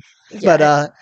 I will say, like, despite my praise for that, though, that doesn't none of the episodes from there actually contain an actual like favorite because they're all like good, but they kind of like think about it now. It kind of like, and I don't know how much of this is just because I'm tired now, but like it's all blending kind of together with it. But like, I think where my favorite one was actually way back with the initial defeat of the Overlord and The final battle. the final battle. Yes, It's so good. it is like between the score, the kind of like the tension of like, oh, you know, it's all coming down to Lloyd, like his friends are all getting corrupted, they're all getting possessed and that kind of stuff now, and like slowly building up to that, I thought was so cool. Like it was like this is why he was the Green Ninja, because it had to be like, you know, he was the last one left. Right. Yeah. I think that was so cool. As much as like I'm shooting on the message now saying that like, you know, oh, the light will never actually extinguish the shadow. I thought that line was so cool when I heard it back then. And then also like when I was a lot younger, my cousin and I used to have like fights with each other all the time, and I mean like actual like we threw hands, yeah. Wow. And I think, but that was like a fun thing for us and that kind of thing. I think like back then, like I always dream, like as I think a lot of kids do, they always dream of being like the chosen one or being the hero or that kind of thing. And I think like a lot of that final battle kind of resonated with me, and I kind of always hoped that like my cousin was that kind of like that final hurdle for me that I always hoped one day I'd surpass and that I'd unlock my potential of surpassing him eventually. Never ended up happening throughout our entire lives. And Kale, I love you, buddy. Listen, We've moved past that. The point is that you can't defeat the darkness. Yeah, and listen, I'm saying my cousin was never that. And I kind of just in my head, I guess there was a part of that like kind of related that in ways, and because I just love that Ninjago episode so much. That's a really iconic episode, and there's a lot of well, first of all, the actor for Zane, Brent Miller, has a YouTube channel. Yep, so I've seen some of his videos. Everyone check it out; it's amazing. But there's a lot of other Ninjago YouTubers when they do rankings of like either season finales or episodes, that the final battle is always up there. Yeah, because for good reason, because it concludes the whole arc from like the early season 1 all the way to then is like, you know, the Green Ninja storyline. And I think also what makes it really powerful about Lloyd is he's kind of like an unconventional hero. You know, he is the chosen one, but he, you know, he didn't start out, you know, on that path. He started out like, you know, a little bratty kid, and the fact we got to see him grow into that, it was really good. Yeah. And I would put the final battle episode in my top 5 for sure.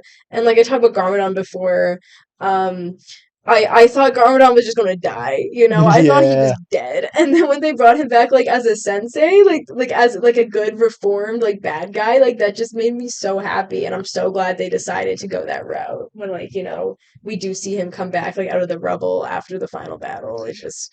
Yeah, I mean, so do I. I mean, like, again, like, with all the implications of the Overlord now, it kind of, like, it all finally makes sense, like, how that was able to happen and that kind of thing. And I'm kind of glad that they did decide to continue with that. Yeah, the show was supposed to end after season 2. And honestly, like, there's a lot of me that says, like, it should have, because, I mean, like, season 3, like, I feel like, really, like, season 3 was cool, didn't need to happen. Season 4, cool, didn't need to happen. No, don't say that about Tournament of Elements, my favorite season. I'm sorry. It's just did need to happen. It's just, like, that's when we learned about the other elemental masters and how they, like, you know, we learned how the power passes down. We learned about the Serpentine Wars. You're right. So much lore. It's just the main thing I just didn't like about it was just like at that point it felt like we had already gone through so much with these characters, and it just felt like it was just a drag now. And also like, oh yeah, by the way, Zane's still alive. We know you want that, and I'm just like, I did want. Listen, characters die should stay dead. They should. I agree with that. But Zane at least made sense because he was a robot. You could rebuild him, you know? Other characters coming back shouldn't have happened. As much as I love Nia, I really loved her sacrifice at the end of Seabound, and I hate how they just undid it so quickly, you know? Yeah. I especially because they made such a point of being like, she can never come back from this, and that's why she knew, like, what a big sacrifice she was making, and that made her, like, her character feels so much more powerful. It's like she knew the consequences she's going to do anyway. Yep. And so, like, you know, I'm glad she's alive, but, like, come on. They could have kept her. I feel that way with Zane to a degree too. But the thing is, like, if they were gonna bring Zane back, I feel like it shouldn't have been like such like a 1-for-1 transfer back, I guess, if you would. It's like, Yeah. if you bring back someone that looks like Zayn, talks like Zayn, but fundamentally isn't Zayn, then at least you still feel the impact of like the character of Zayn is still dead, but now you have this new character that's kind of like it's the philosophical debate of like, if you replace the wood of a ship and then later replace its mast, is it still the same ship? Oh, yeah. It's kind of like the That would have been spirit. an interesting That would have been. take They to could take have with done that, Zayn. but Yeah. instead they chose to bring him back, which undone. Like again, like yes, you can make the argument of like he is a robot and that it makes sense that they're able to just rebuild him and that kind of thing. But at the same time, it's still like it perpetuates the problem of people just don't stay dead. Exactly. And I know in Ninjago too, there is like a physical realm where you go when you die, the realm of the departed realm. Yeah. Right? So I guess it's not really the same sense of life and death that we have, but like still it doesn't really make it like weakens the stakes a lot when you keep bringing people back, even though like when a main character dies, we're like, they're not staying dead. Yeah, it's just like we already like you only get that shock factor so many times over, and then after that You'd be you like, realize, okay, they're bringing them back. yeah. With Garmadon, though, I'm really glad they brought him back. I think I do think they did it in a good way, and I like the theme of like resurrection. Yeah. And I wanted him back, so I am glad that I think they handled it well with Garmadon. Well, again, with Garmadon, it's like you can again make the argument of he's not the same character that he went into the grave being. Right. So, and like, he because of isn't. that, so that because of Exactly. that, I can forgive that at least a little bit more easily than I can for other characters. But like you said, for like Nia, it undoes the entire impact of her decision for that. For Zayn, it undoes the entire impact of his death on the series.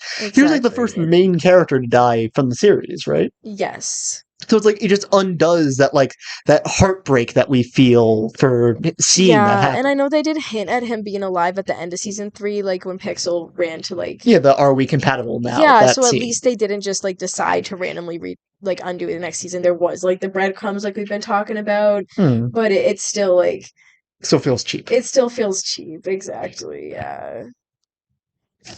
So many of these characters getting brought back, it just pisses me off every time. I know. Even like the don't play with my emotions. It's not even just like that. It's just like again, like you were saying, it does take away from stakes. It's like wasn't there the creature that was the big deal monster in the Moro arc that they also brought back for like one episode for Pixel to just beat? And I'm just like, does nothing stay dead? No. Also Harumi as well. I do not think they should have brought her back. I like what they did with her. I like how they gave her more. It's just because her death, like, that really affected Lloyd, and that, like, that whole season 9, they killed so many characters, like Mistake and Harumi, and then, like, Iron Baron. They were just, like, killing people one after the other, and I just think, and it was her death that, like, set Garmadon kind of over the edge, and I don't think she needed to be brought back. I think Lloyd's arc was complete, like, trying to get over her, like, when he fought, like, her in Prime Empire, like the avatar of her, which I don't think he even got over then. Right, like he's never going to be over it, but bringing her back, that's not going to help his arc, like at all. And so I don't think Harumi should have been brought back. I think better yet, she just shouldn't have been killed if they were going to bring her back. Like hint at her being alive somehow in there, and then like build up that way rather than just be like, oh yeah, she actually did die, and then we actually did just bring her back. Exactly, like make her. Did you get to that part yet, or did you get? Well, I mean, I know that's coming. I know that's coming. Yeah, like just make her have been like escaped and like ran away and like has been alive all this time, not literally like resurrect her, like somehow that they don't really even explain. Really, it's just Overlord magic. Boom. Yeah, like you could do that all along, Overlord. I guess maybe that's how Overlord was able to keep coming back. I guess, but then it also opens up the can of worms of like how many villains can he bring back? That's the name of a Ninjago episode. Can of worms. Oh yeah, that is a name. I was like, is there an episode named "How many villains can we bring back"? That should be the name of the show. It's just how many villains can we revive from the dead? Season 15. How many villains can we revive?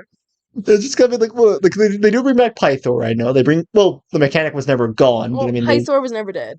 Right, he was never dead. But I mean, like when I say revive, I mean like he was never in the spotlight the way that he was like in season 1 when he was purple and cool. Yeah, and I love a good villain team up though, so I really like the Crystal Council. And they didn't resurrect anyone except Harumi on it, and I guess the Overlord doesn't die, so So, I mean, doesn't count. Yeah, so I was a big fan of it. I loved it in Dave the Departed. I'm glad they were able to do it more in Crystallize. Yeah, again, like, it's cool, but, like, it's just, like, if the Overlord, again, has that power, like, can we expect Samukai to really come back from the dead this time? Right, like what's the Can we... limit to his Exactly, power? They don't yeah. put like a cap on it, really.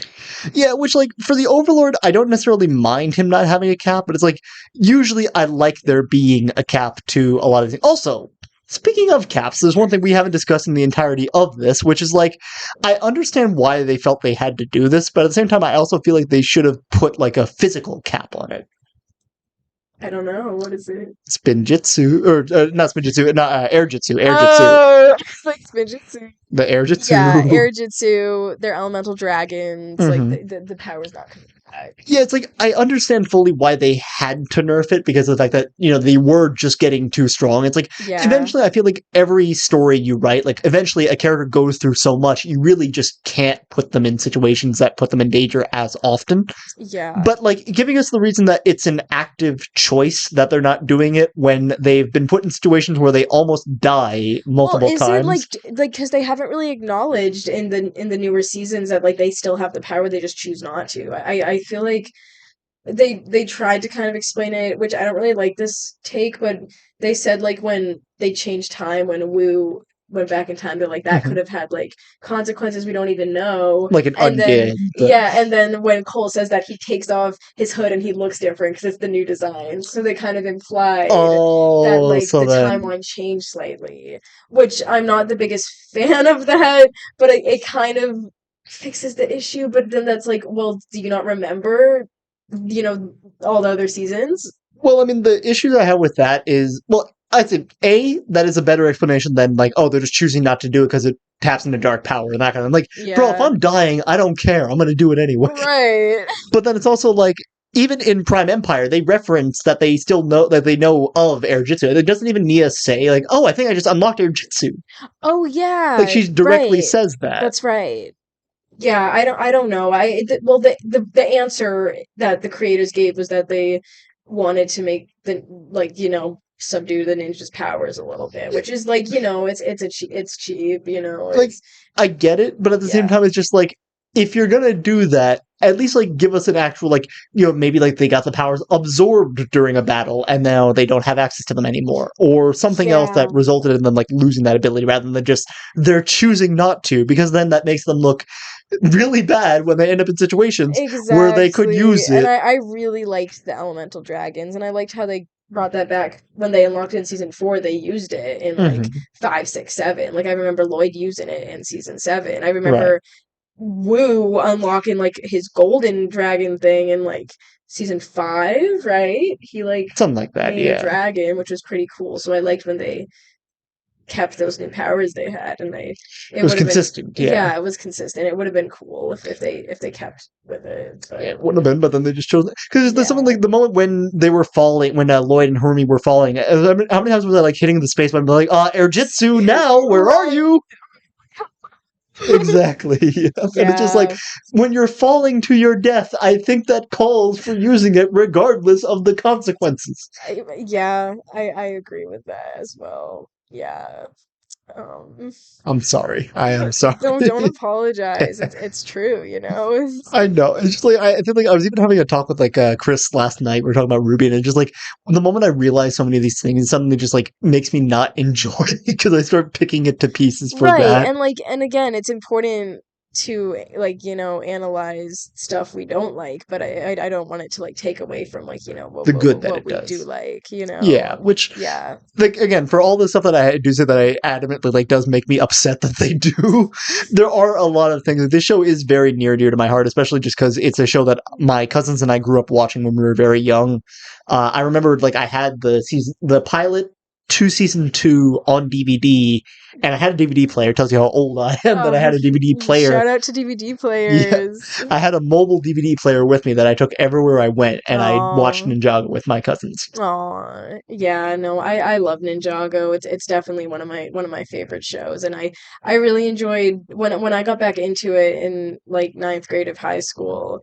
It was on season 7, I think. So I was on the hype train when like 8 was airing, and everyone was arguing like, "Oh, it's gonna be so bad, just like the movie." And it's like, And then no, it right, isn't. exactly, I gotta watch it every week and be like engaged with the community. And I was like, "What? This is actually so good." So that's when I got really into it, and since then I've been consistently watching like each new season as it airs.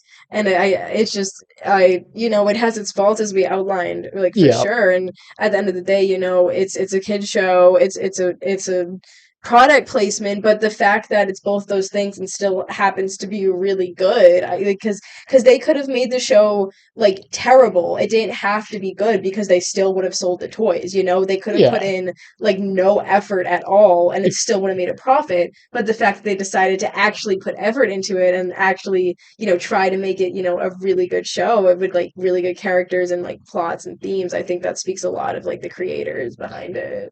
Right, like they could have made this a shameless cash grab and just walk away after that. But the Mm-hmm. fact that they don't, I think, is something that is so beautiful about Ninjago, and it's something that, like, I can tell there are people who care, and I can tell there are people who are behind the scenes actually actively working on making the show as good as it can be. It's just that, like, I do want to also acknowledge that there are shortcomings. And the thing is, like, again, like I've also said this before in other videos of like, no matter how much I say I don't like a show, I don't want to discredit the amount of work that goes into actually making the thing in the first place. And it's like, as much as I've said like before, like I don't like shows like One Piece or Cowboy Bebop or other shows like that. It's like I have so much respect for the craft and the work that goes into crafting these stories and into telling all the things that they want to tell us. And I think like with Ninjago, they have a beautiful story that they have all the pieces to tell. And I think that is the story they're trying to tell us. I don't know that for certain, but it's what it seems like it is. They're just not telling it, and I kind of just wish I could see that. Yeah, and I guess one of the biggest drawbacks for that is that it's not episodic, but it is like each season is like different. Each season is like, here's the villain of the week, and by that I mean like here's the villain of the season. Here's like a self-contained arc. It's so it didn't really start out to be a whole continuous plot, and that's why there's a lot of stuff that like seem to come out of nowhere. They just invent something. You're like, oh, there's something I haven't told you yet, like with Woo. So it's thank you. It's that's kind of what it is at its core, and it was only later till like 8 and 9 when they were like, let's actually make this more of a contained story. I feel like exactly. Yeah, thank you for the mic. No problem. I got you. I got you. Thank you very much. Yeah. So I think to that extent, we can still pick it apart like this, but it's easier to kind of understand the intent and where it's coming from and like the target audience. But that doesn't mean it's beyond critique. But I definitely understand more of like the thought process behind Like where creating my yeah.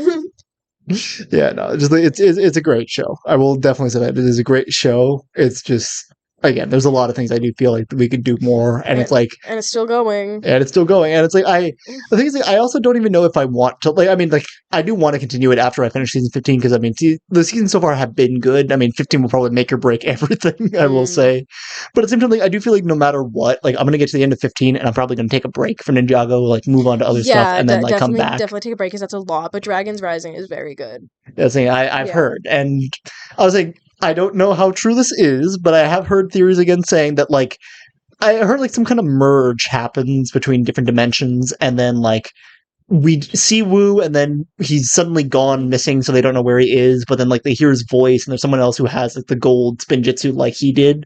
Season Dragons Rising is a really good example of what I wish the Star Wars sequels were, which is a story for another day. Mm-hmm. It's about like there's new characters, and then the older, the characters we love, like all the ninja, become more of the mentors for this like new generation. It's sort of like a passing of the torch. But what they do really well is they still focus on like Lloyd and the old characters. And I don't like calling them old, but I mean like the classic The Ninjago legacy character. characters. Exactly. But Mm-hmm. there's new characters, and they do such a good job balancing, the old and new generations and mixing it together. And I think it's a really worthy like it's not a reboot, it's a good continuation. And I think those ideas like just helps the story so much by expanding It's like like you. everything. Mhm.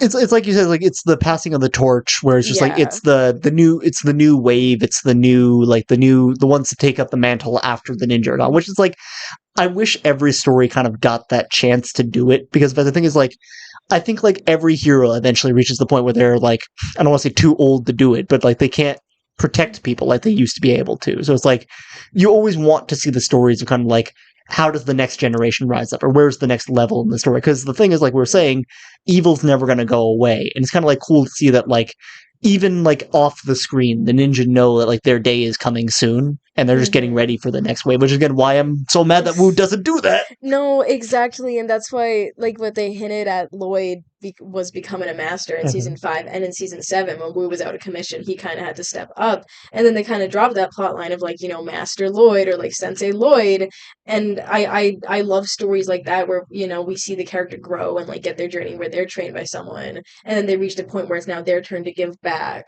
Right. Which is like I don't think you've seen My Little Pony, but that's what I've seen happens. bits and pieces of it. Yeah, that's another show is very dear to me, and that's what happens with the characters in My Little Pony is they, you know, learn all the lessons like they can learn, and the creators are like, what do we do with them now? Oh, we make them like pass on their lessons. Right. And I think Dragons Rising does a really good job with that, and I think it's a really like kind of a breath of fresh air. It's like it's really what the show needed. So I understand you need to take a break once you finish the main run, but it is very good and worthy continuation. I'm gonna say also first off, no shame. I am actually considering watching the My Little Pony series just because I'm just like I've heard so many good things about it. Yeah, let me know because I want to watch it with you. I'd say no shame in that. There are series out there that I like. I just want to see to analyze the storytelling to it and that kind of thing. So it's just like I'm game to watch anything. Like you tell me there's a story behind it, I will analyze the hell out of it. And too. we are both storytellers. We're both screenwriting majors. I believe you've said that before on your channel. We do not know everything. We're doing this. I mean, I don't want to speak for you, but a main reason to do stuff like this is to see how we can be better as writers as well. Right, and I feel like it's I'll say it's funny that this is the first video I'm doing kind of since my announcement that this is kind of the focus that I want my channel to take now, because of the fact that it was Alia and also our Professor Sagan, one of the best professors I've had so far. Shout out to Nick Sagan. Shout outs indeed. I was saying, but it was the class that we took together that kind of inspired this change in the channel, and it's kind of like I love the craft that makes stories, and that class kind of made me appreciate the craft that makes up these stories that I love so much more. And because of that, I wanted to be able to take the time to just analyze it with the community here. And the thing is, like, I'm not acknowledging that I have all the answers. Neither one of us really know kind of what it takes to really make these stories better, that kind of thing. And it's like, we don't want to like say like, oh, this is kind of the reality of it. This is just what we're perceiving as it. Similar to what we do with our Ruby discussions before, but it's like we want to be able to take the time to just like analyze. And again, like I similarly don't want to speak for everyone. It's like we want to analyze kind of like what it is that they're doing with it and what it is that's working for it as a way of kind of like praising that while also highlighting like, yeah, you know, I recognize that's an issue. Do I recognize how I'd want to go about fixing it? No, but I recognize that this is something that doesn't work, and I fundamentally understand that. And can kind of like, because I think like it's one thing to say you don't like something, it's another thing to say I don't like it because. Definitely, and I think more people need to have that like perspective when it comes to the stories. And you know, there's a reason why. There's a reason. Thank you, Mike. Technical difficulties again. Okay, we're back. Excuse me, Mike. I was speaking. Anyway, there's a reason, you know, we're similarly to other videos we've done where we're taking the time to discuss this, because it definitely comes from a place of like, you know, deep respect and passion, and we both want to create the best stories we can. And I think just being able to analyze stuff that we love so much, both the good and the bad, it will definitely help us create our own content, hopefully in the future. Right. Like I'd say like even like as a behind the scenes and like for even my own show, like I have a villain who I intend to be like the epitome of evil and have them like keep coming back in some shape or form or another and that kind of thing. And it's like I think that's also part of why I'm so critical on the Overlord, is because by like in a way the Overlord is the inspiration behind where my villain in my story comes from, because it's just like that's such a cool idea again that like evil's never going to go away, and it's just like I loved having the chance to talk about that here.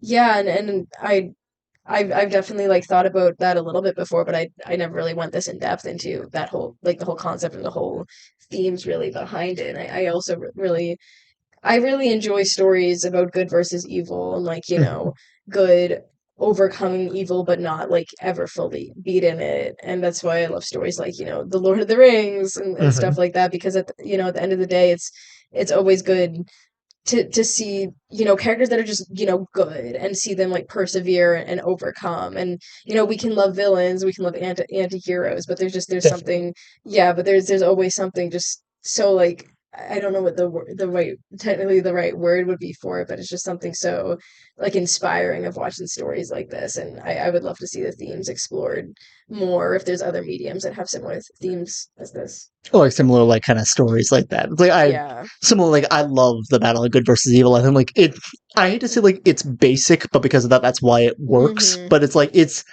any way that you can kind of show that kind of like that duality. Because the thing is, I've always believed that like humans have the potential to do good and bad depending on kind of how they're raised and kind of like the impacts of other things around them in life. And I kind of love shows that kind of like show that as an internal struggle while also portraying it in an outwardly way. Yeah, and it's so easy to fall into like a really cliche, like good versus evil trope where it's like these are the good guys because they're this is Like in all the things the we associate with. they're like, oh, they wear black, they're evil, and that's why as I said, I really did like what they did with Garmadon and Lloyd at first, and I like how they continued to do that with the Oni and the Dragon and stuff like that because it's not black and white, pun intended. Yep, It's a yep. lot more morally gray, and I Mhm. like how Ninjago does tap into that. I think they could have done a little more, but I do find it very very rewarding to like watch and engage with these stories and to talk about them. Say I'm glad that we got the chance to talk about this here because eventually, like again, Ninjago is a show that is near and dear to my heart, and I kind of am glad that I also got to kind of re-examine it and Hmm. re-explore so many elements of it that I just, again, like as a kid, you never think about any of these stuff. That's I guess like there's a part of that is just like this is what it means to grow up to kind of like to look at these things a lot more deeply as we get older. Like the Game of Masks episode Yeah, when Lloyd has to realize like, oh like yeah, shit, like like I'm not a kid anymore, and excuse just my language. But yeah, exactly, it's a metaphor for the audience. We can love something as a kid, we can hate it as a kid, but then when we grow up and we gain the ability more to like really contextualize and like think critically of these things, I think it's a lot more fun to talk about you know shows, movies, like everything. Yeah. everything. Exactly, when we have more of like an open mind and like Mhm. can like bounce ideas off of each other whether we agree or disagree with them. It's nice to have a dialogue. It is, and it's part of what I love about doing these videos so much, and just like it's why I want to keep doing videos like this, and I want to bring more people on to like talk about like so many of these different shows. 'Cause I think like there is so much to unpack for like even shows that you would think there's nothing there. Like you think like Hmm. again, like I've been re-watching Thomas a lot lately, and I'm realizing a lot more of like how they dealt with themes that I just like went completely over my head when I was a kid, and just like I wasn't thinking like I saw Talking Train and stopped there. So it's just like I love being Yeah, able to have the chance now that I'm an adult that I can see like, oh, this is what they were talking about. That's what their message was. That's what they were trying to tell us. exactly. So yeah. So is there any other things to this glorious show we want to talk about though? I I feel like we really hit all the nails on the head and kind of our main talking points. We've been going for almost 3 hours now. Has it actually been Yeah. Jesus Christ? Okay. Yeah. I mean, listen, it's just like that's the thing I love about these discussions. Just like I completely lose track of time because just I like I just love getting know. into these I know, me conversations. as well. It's such a great thank you for bringing me on and letting me talk on your channel. It's Oh, so really? Anytime, Ollie. Again, like just like any of these shows that because the thing is, we have so many things in common with like shows that we've watched and that we've grown to either like love or hate over time and that kind of thing. And it's just like I love having someone to bounce these ideas off of, and I loved having the chance to be able to do it for a show that's especially kind of dear to my heart. Even though I've like it's definitely not as dear as it used to be, but like it's right. definitely still like it still holds up. I will say for what I remembered of it as a kid, and it still holds up very very nicely now. Yeah, it's nice to talk about, nostalgic stuff and like, Mhm. we have a lot in common of like what we like to watch. We also have some like different opinions Uh-huh. about Yeah. about Mhm. the stuff we do consume, but we're still able to talk about it and get something out of it. And I think that's really beneficial, and it's really entertaining, and I love doing it, and I'd love to do it for more stuff in the future. That's saying I do too. And it's something I hope that like we've encouraged you guys out there to have these kind of conversations with your friends as well. That kind of just like it doesn't. I mean, like whatever it is, just like have that open dialogue with people because I promise you it will be amazing. It's been amazing every time I've had it with Alia, and I'm glad that Thank like you. I'm glad we get to capture some of these on camera, like to have these conversations because just like we have so many of these off screen, and they're We always so fun do. to have whenever we Yes. do because there's so many moments of just like, wow, I never thought of that, and just like Yeah, like the aha moment. It's Mhm. nice to capture that on, in a memory Yeah. online. Just to have that in a way of just like again, like just to encourage other people to join in on us with doing that, you know. Yeah, no, absolutely. Well, anyway, thank you so much for joining me again on this, Alia. Definitely, this isn't the last we're doing of one of these. I'm going to continue doing these for a while now. I have no idea what the next show I'm going to analyze next is. I was going to say, I think we have made talks before about doing like Harry Potter at one point, was it? Or I'd be very down to do a Harry Potter I'm video. down to do anything. I was like, Yes. you tell me a show, I will a show, movie, or anything like that. I mean, especially because like the Harry Potter reboot's like on the horizon now, isn't it? Yes. So I mean, like I think like if That's anything, like true. a Harry Potter discussion is more appropriate now than ever because that reboot is on the horizon. So like reanalyzing that, reanalyzing the movies, reanalyzing the books, and that kind of thing, and just like any excuse to go back is like I'm not a big rewatcher. I wish I was, to be honest, but like See, I just like I haven't gone back to reread the Harry Potter books since I was in elementary school when I almost had a heart attack and died. That's another story oh for my another God. day. Okay, well, aside from that, are you okay? Yeah, no, I'm good. Okay. I'm good. It's just Uh, like aside from just that story, like ages and ages after I story was in time. elementary school, I haven't touched Harry Potter again in like Okay. that long. So like any chance to like go back and rewatch Harry Potter See, and reread it, I'd be more than happy to. I that's like all I do is rewatch and Hmm. reread stuff. I love watching new things, but lately Hmm. I've felt a lot more like comfort in rewatching old stuff or just like my favorite things. Like I've rewatched Ninjago several times now. It's been a Hmm. while since I have done a complete rewatch through. Maybe soon, but like I'm rereading Harry Potter right now. So that's where my mental state is. I mean, and I'm saying, and it's an okay, because the thing is, like, I want to go back to, because the thing is, like, the main reason why I don't is A, because there's so much out there that I want to see that, like, kind of feels like it does fit the new me, I guess, now. But I also love being able to go back and reanalyze things that I used to watch when I was a lot younger, and it's just like, I don't know, for something like, it's harder for me to get back into them now, and that kind of thing. Yeah, So, that's so fair. That's so fair. and it's also kind of like for some shows, and I'm slowly feeling this for Ruby now. It's just kind of like it's picking the scab, where it's just like the deeper into it I go, the more I remember how much I just don't like what they've done with it now. Yeah, and that can be unfortunate of re-examining things, but a lot of stuff I I rewatch or I feel like are more recent things like we're gonna do keep an eye out on the channel for more stuff of some of our favorite animes in Yep, the yep. near future, but one of my favorites, K, is I watched that in like high school, and then I've rewatched it several times since, so that's not really a like sense of nostalgia as much as it's more like a comfort show. So Right, like something you just like. If all else fails, you'll always fall back on K, which exactly. it's similarly again. My show is DxD. I'm again marginally ashamed by that, and that's mostly just because of that it is just fan service galore. But also like there is a lot to it that I like. I do find It's comfort okay. in. It's Yeah, okay. I was, We'll get into it. I was like, you've seen the first episode of it now, so you know exactly the hell that I had to go through for it. More to come on the channel, so stay tuned. Yep, definitely. I think I do eventually want to do like a solo like why DxD video, kind of like I did for my why Ruby video, like just discussing like some things about that. But then also I'd love to eventually discuss it. It's gonna hurt me rewatching it again to then discuss it, but I'd love to do it. It's okay. We're in it. We're in it together. I appreciate it, Alia. There's no one I'd rather be in it with, so thank you. Decides to die right The there. mic cut out. The mic can't handle it. I can't handle the wholesomeness. It can't. The mic said Sugar overdose and died. It literally. So Oh my god. Well, shall we wrap it up here? yeah, I think we shall. I was thinking this was so fun.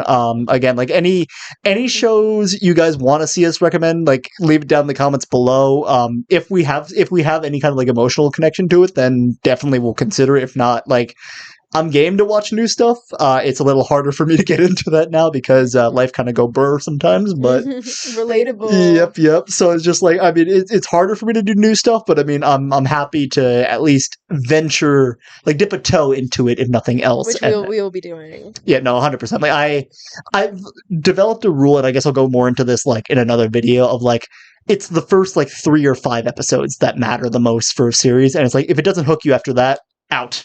So head out. So just like, I mean, like I'll watch like the first 5 episodes of like any series and be like, okay, within these first 5 episodes, I've noticed A, B, C, D, and E, and then like break it down, kind of like what we've been doing here. So like, I'm down to do that.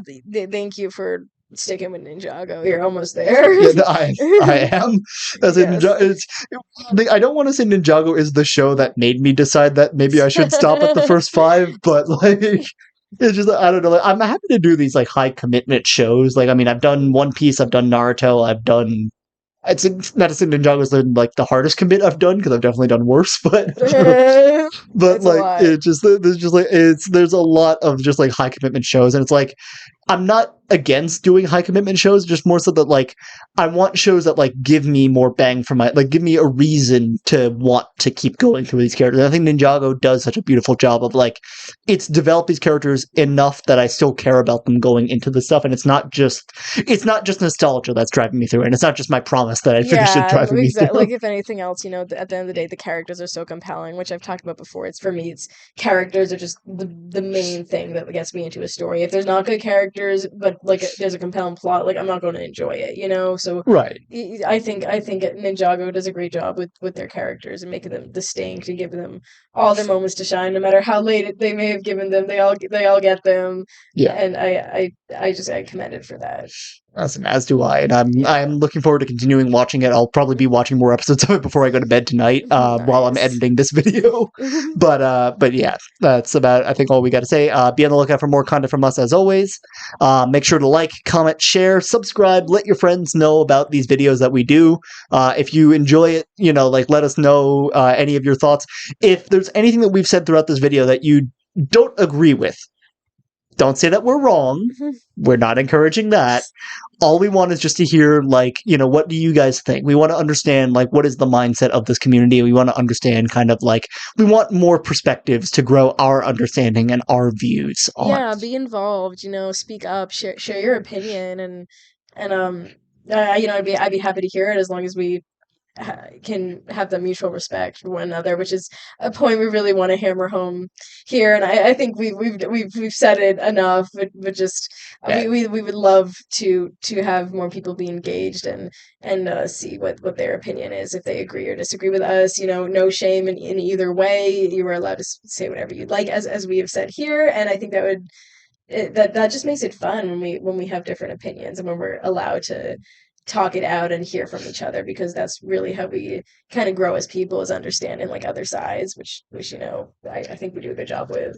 We do, and I mean, like a lot of the points we made here today were from, again, discussions where we were like, we're totally at ends with each other, but then it's like, it forced us to think more about our points and where we stand with them, and that just made us love what we do and that we're much able more. Mostly to find middle grounds. Yeah, which I think is, we were. You know, we wouldn't if we didn't talk it out. So, moral of the story: talk it out. Yeah, moral of the if we walk away from this 3-hour video learning anything, it's talk it out. So, all right. And with that, with that, we are actually going to wrap it up here. Thank you guys so much for watching. We had a great show here tonight, and catch you guys in the next one. Bye. Bye.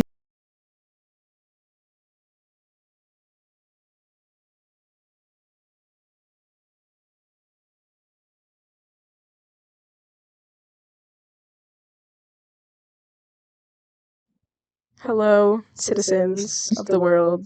I was gonna say, imagine it's not recording after I just look. It's just like I hit the button and then it's just like there's a moment of pause of like please record, and then okay, good, we're recording, good, got it. We're rolling, so we are rolling. We are indeed rolling. I'm gonna try to get this stupid.